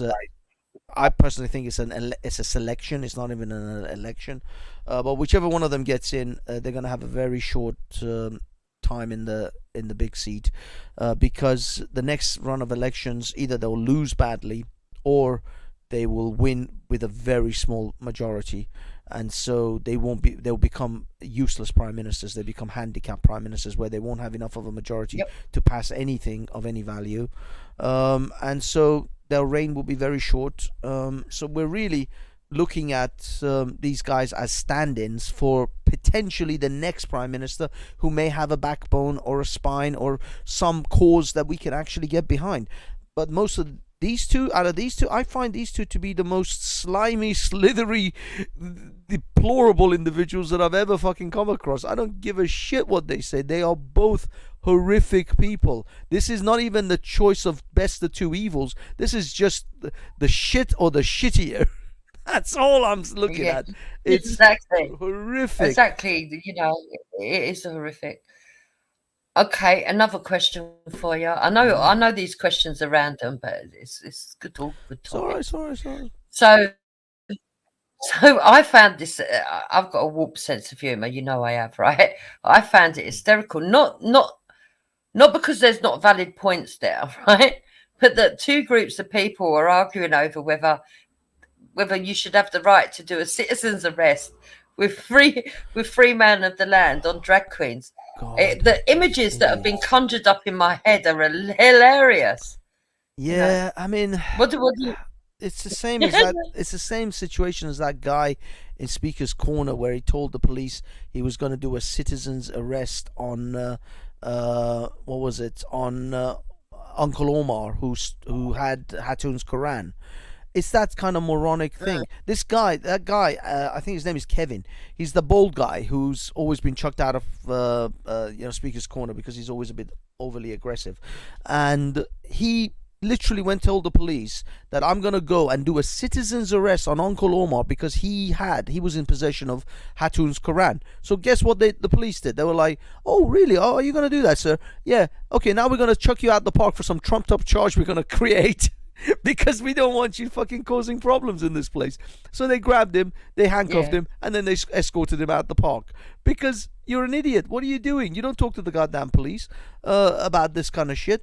And it's exactly the same with these guys who want to go and arrest the. But you know what he should have done? If he'd have really wanted to do a citizen's arrest, but this is the grey area, right? Everybody has got the right to do a citizen's arrest, but it has to be with reasonable force.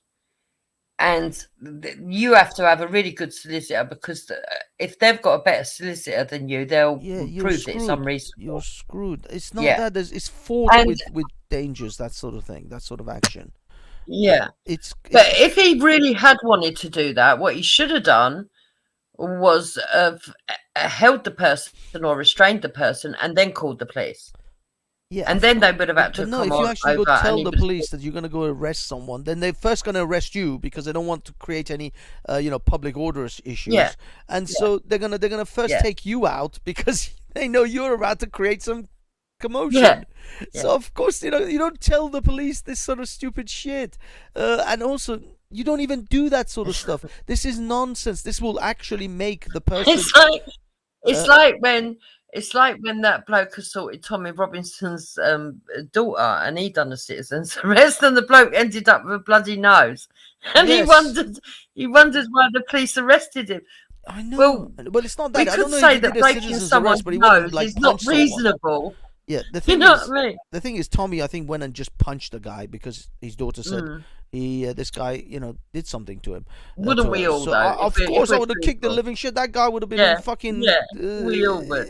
He would be, in a body cast if I hear my fucking daughter has just been touched up by some pervy cunt. So no, I don't blame him for punching the guy, but citizen arrest and all that's all bollocks. You kick the shit out of the guy and you wait for the police to come and sort out the mess, and you tell them exactly what your daughter told you, and that's it. And as they say, better to be judged by 12 than carried by 6. But nevertheless, as far as these kind of actions, number one, if they went and did anything like that to the drag queen, the drag queen would then cry victimhood and would even gain even more sympathy from the general public. Well, you do know that they tried to do it, don't you, down in Brighton? That they actually did go in and try to do a citizen's arrest on a drag queen. That's why I find it hilarious. Did you see videos of that? Because I haven't seen any videos or anything like that. No. I'll tell you who I think might have them. Simon. Simon Lord.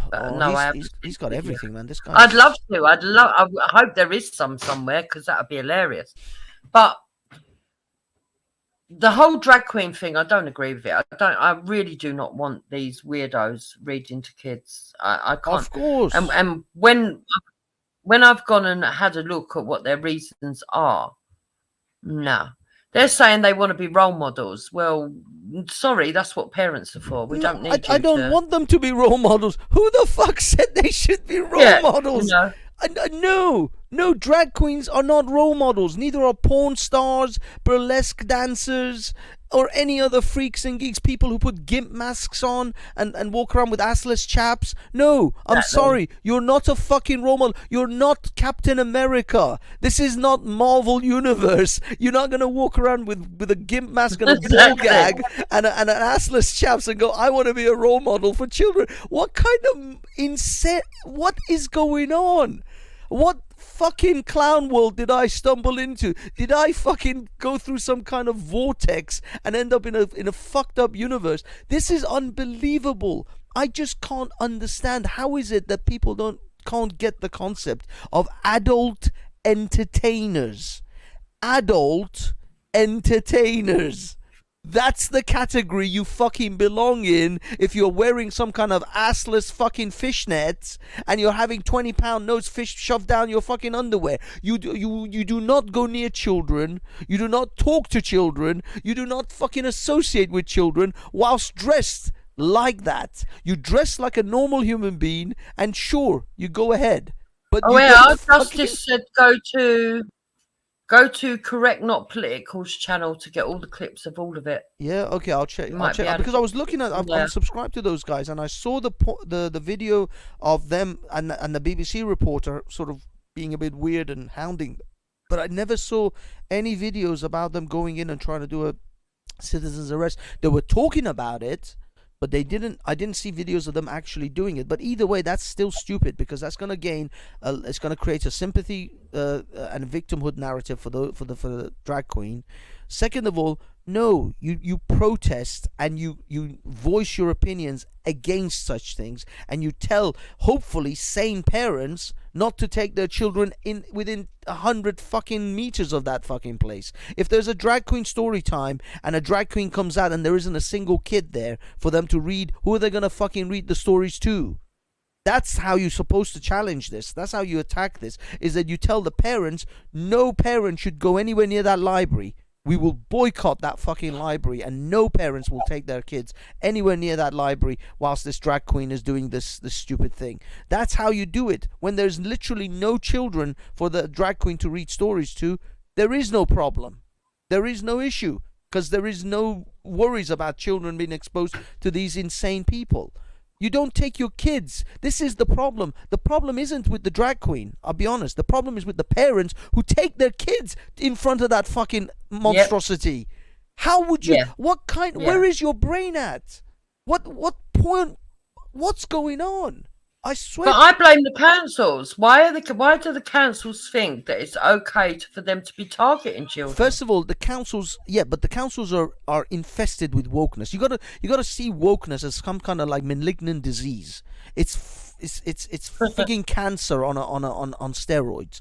Wokeness has infiltrated and infested all of these institutions. So when councils do it, then the citizens, the sane people, have to vote those councillors out. And that's why you should pay more attention to your councillors and people who run your local authorities, and find out which ones of them are elected representatives and which ones of them have got jobs who they should be fired from, and push towards having those people fired from their jobs, or certainly not elect them again.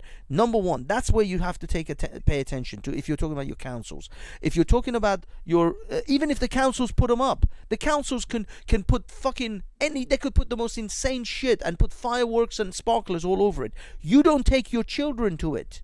As a responsible parent, you don't take your children and expose it to this shit. Every parent who took their kid to a pride fucking rally should look at themselves in the mirror and reconsider what the fuck they're doing when it comes to raising their children. Every parent who takes their children to a fucking drag queen story time should reconsider how they're bringing up their children. Should have serious thoughts about these things.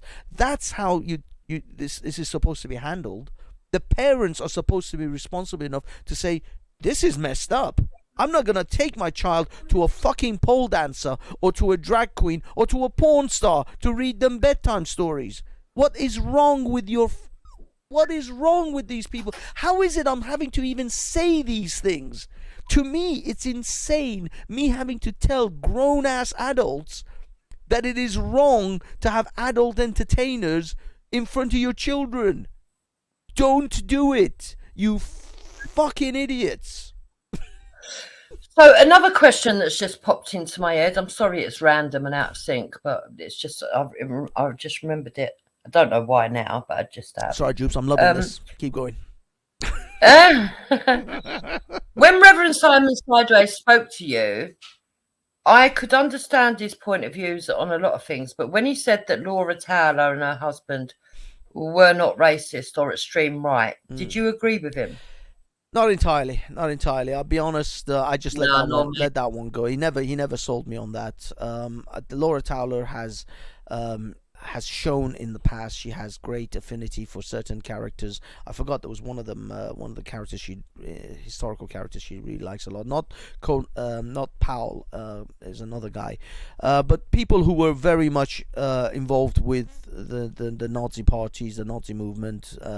She is not a million miles away from Colette. Let's put it this. This is why Colette has her as his second in line. Yeah, she's not a million miles away from Colette's ideology. She shares it. She might package it in the little. I'm a tiny little country girl and I'm really innocent, but she's not. She's the fucking devil herself. So I don't buy that. I don't buy that about Laura Towler. And I didn't buy it when even Simon tried to sort of say otherwise. I really didn't. I just didn't challenge it. I'll be honest. I wasn't in that. I didn't want to, have a massive fight or argument with Simon. You wasn't in a combative mood. No, I know. I was you not just in wanted that. to hear what he had to say. Exactly. Yeah. I was literally. I wasn't here to, and also I wasn't there to try to convince him whether Laura Towler is extreme or not. It was about him clearing the air about the comments I made about him. Yeah. So I was more interested in that. He cleared the air. He said, unequivocally that he's not part of these groups, and I never was convinced that he was.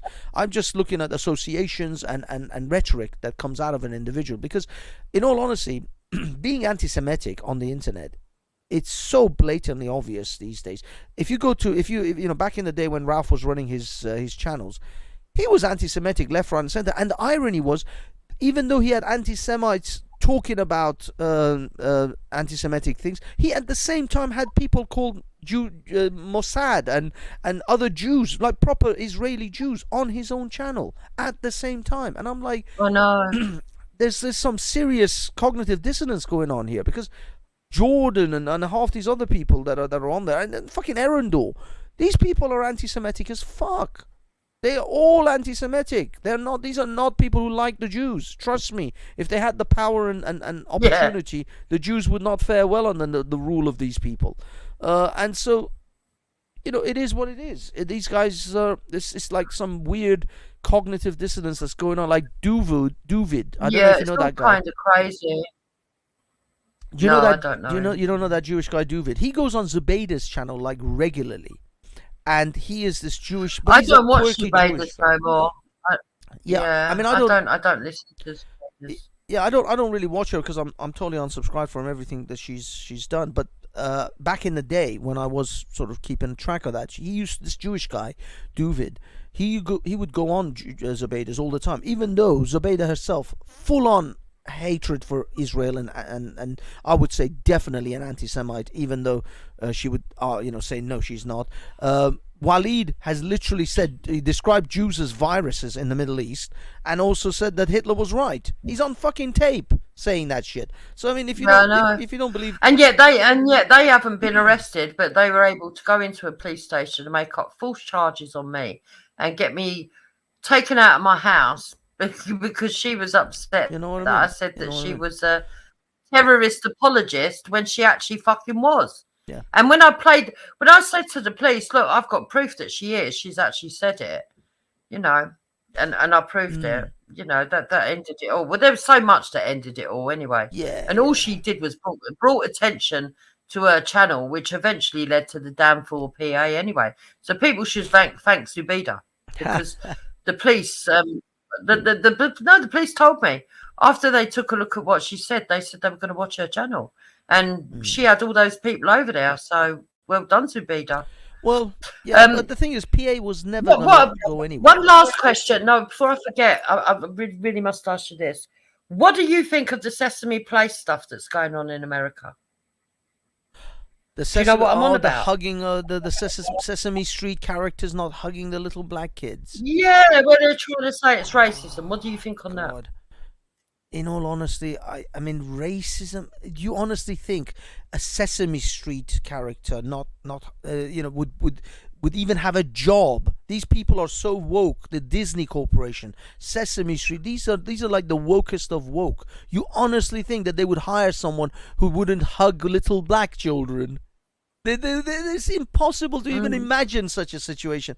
I don't know why these guys in the suits didn't hug these kids when the kids were asking to be hugged. I've heard that they were actually told that they're not allowed to hug any of the kids. They're not allowed to touch the children because of so many perverts these days. So I suspect that's the reason why they wouldn't hug any of the kids. But unless someone can show me a video of the same character or the same guy in the suit hugging a bunch of white kids and he just didn't hug the black kids, then I'll be honest. Well, I think they don't hug anyone. What's happened since then, Banksy, is that several people have sent in clips with their children where if you play the compilation, it does look. I think there's 3 now. It does look like the black kids are being discriminated, but in one you actually see that they do shake hands with a black boy, but not a black girl.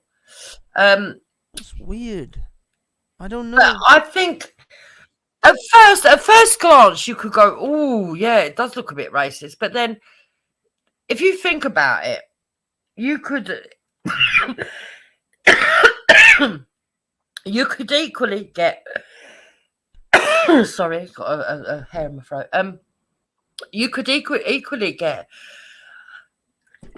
Oh God! Get a drink. Don't worry. No, that's okay now. You could equally get loads of clips of white kids that were overlooked, and it would be way more disproportionate than the amount of clips you could get for black kids, I would imagine. I don't know. Although I don't know. Well, in Britain you would. I don't know about. I don't know about the demographics in America, but I'm sure that there's been white kids overlooked as well. Do you know what I mean? I'll be honest. I honestly think this is like ridiculous shit. First of all, second of all, I don't know what the policy is for these guys. It's like something that I say I've overheard some people say that the policy is for them not to hug kids at all. But then kids are obviously going to want to grab these characters because they're like, you know, Mickey and the Sesame Street characters. These are all. What it was it wasn't hugging per se. It was the kids were putting their hands out for a high five. High five, yeah. And it did appear that they were high fiving white kids and not black kids. But there is one exception because in one video where they show a little black kid getting upset, another black kid did get high five, so that kind of counteracts it. But I don't know. I don't know. It's crazy. I don't know. For me, I just think that if they try to balance it up and they try to do positive discrimination here, that's going to kill their business. Because they're just high fiving the black kids. They're not high fiving anyone else. Yeah. You can't do that. The only thing that's going to happen is now that the characters are probably going to be told you're not allowed to high five anybody or go up to anybody. You just do a straight parade and that's it. And so I actually thought that was the policy. I actually thought that was the fact that they shouldn't be touching the kids because of all the whatever things. And so that's it. They just don't touch any kids. They just go around waving their hands at them and whatever, just waving at them and then just walking on.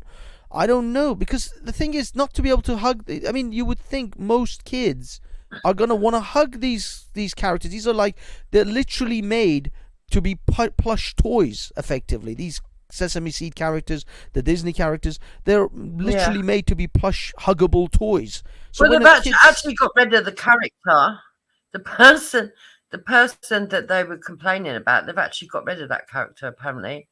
The character or the person inside it.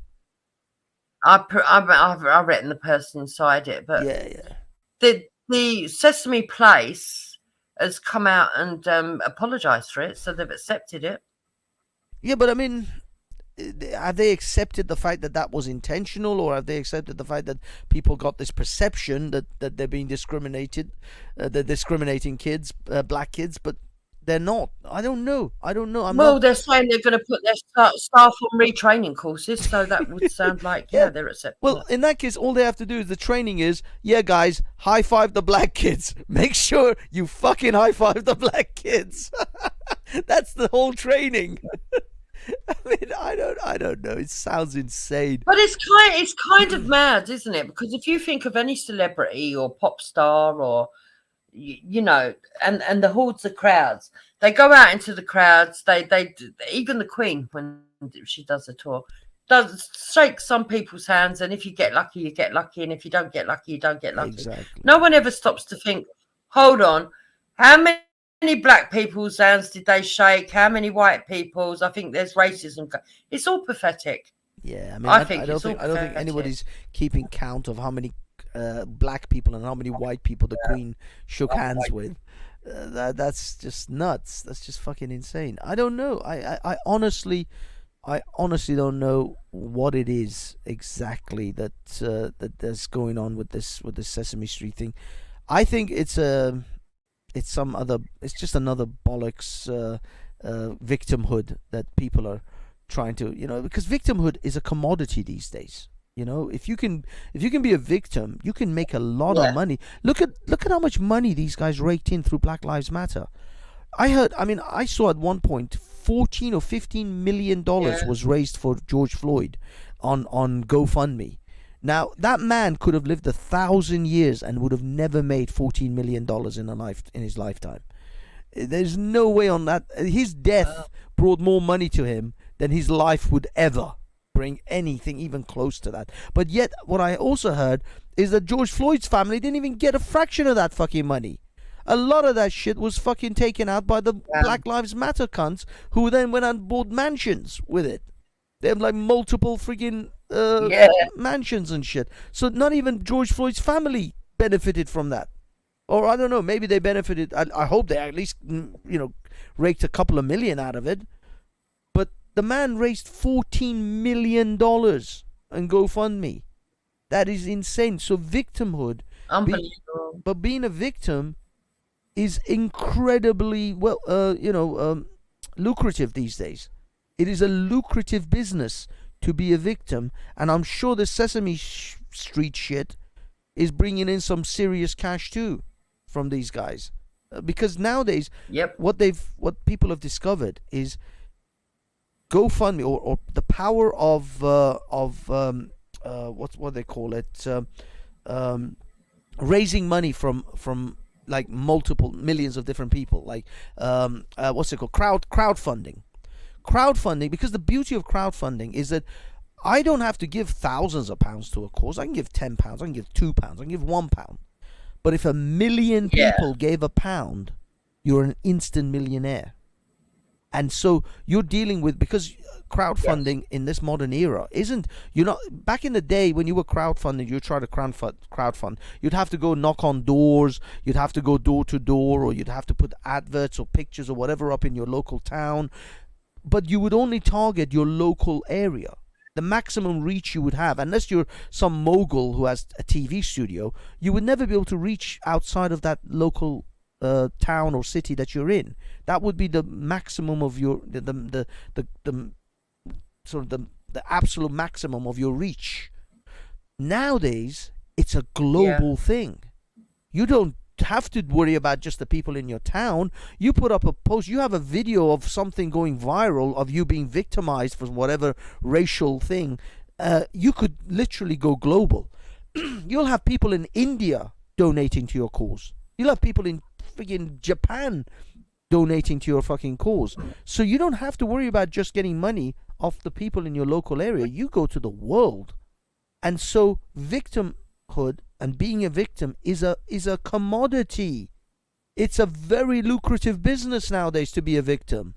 I'm just trying to figure out how to do it. Most people don't give a fuck about Iranians. How to be a victim. Well, I'm sitting here sometimes thinking maybe I should play on the fucking woman card a bit more, but I just can't do it, because I just think it's all unjust, and I like to see justice. I'm going to go in a minute, Banksy, but I just wanted to read Victoria's comment. She said she'd like to see you on Chaotic Truths. And do you know what, Banksy? I think you would be good over there, and he would let you on because he's a black conservative guy, and he gives everybody the chance to come on, and it's not like Jedi's or all of those other shows. It's much more controlled, much more monitored, and he gives you like time to answer and stuff. So yeah, I think you should go over there and try. Chaotic Truth Live. Is that the one? Chaotic Truths Live? Yeah. He's I'll sub to him and I'll throw him a DM or something if I can. Yeah, I've been on his panel a few times, and I do. The only thing is that he tends to go, because he's in America.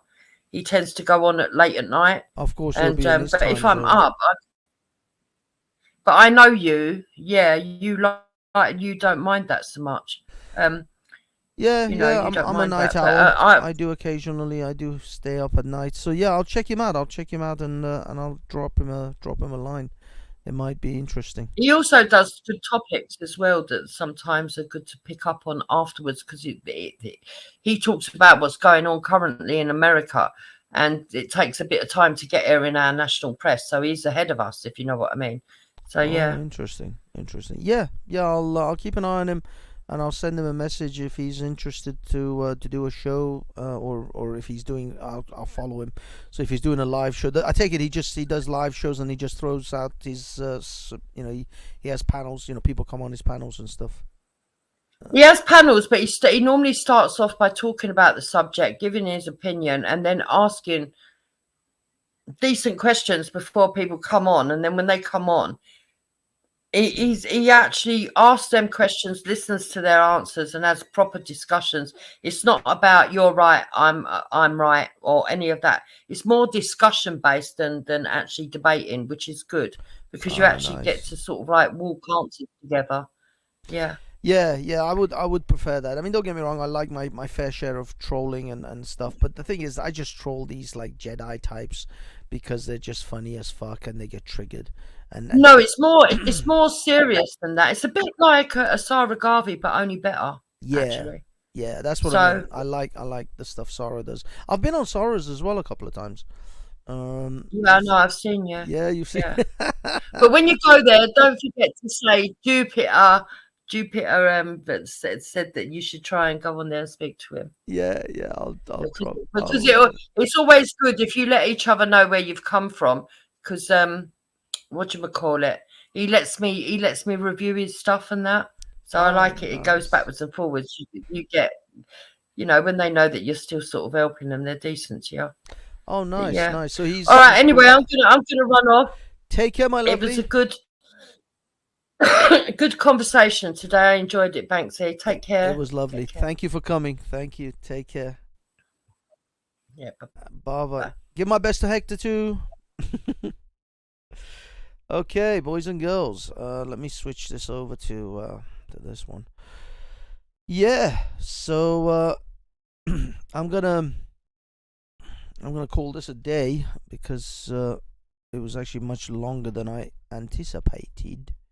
Did not anticipate to be actually doing it as long, but it was lovely. Jupiter, thank you for coming on. Thanks everyone in the chat. I'm not sure really what's happening over there. I haven't looked it up. Ooh, we have 40 people. Yeah, guys and girls. The Salman Rushdie thing was really what I wanted to mostly talk about. But if you can make it to Speaker's Corner tomorrow, try to get down there. Hopefully we'll have a good number of people there. I mean, there'll be plenty of people usually anyway.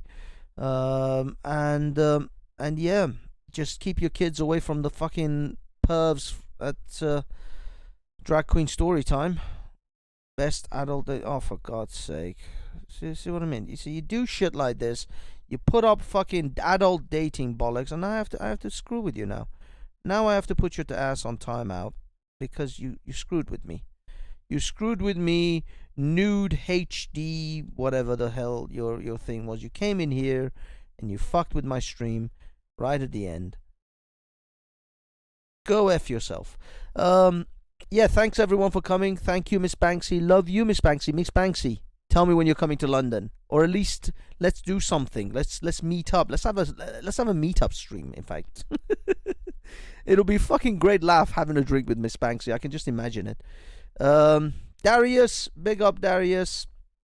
Big up everyone in the chat. Victoria, Fox, Justice, Robert White, Samadogo, everyone. Blah blah. God, there's so many. And Era the Divine.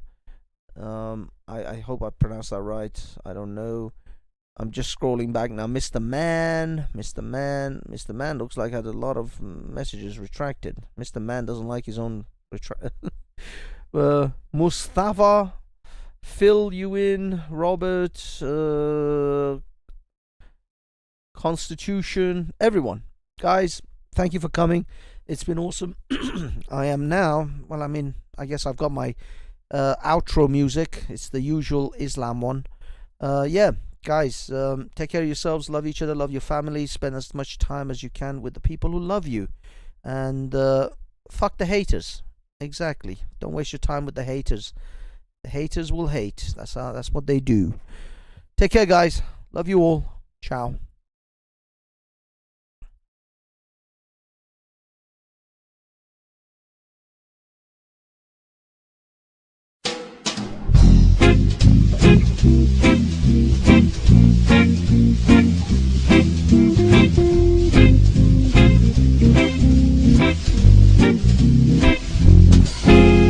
Tried to tell me my religion was wrong. They tried to tell me to follow Islam. They said their prophet was a righteous dude, but I found out none of their words were true. I read the Quran and I read the Hadith, and the sickness of Muhammad was apparent to me. He justified perversion in the name of Allah when he married a girl too young for a bra.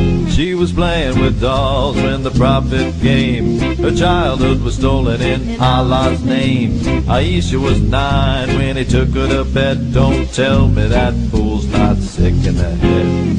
Ain't gonna follow no child molester, sex offender, prophet pretender. Ain't gonna follow no child molester.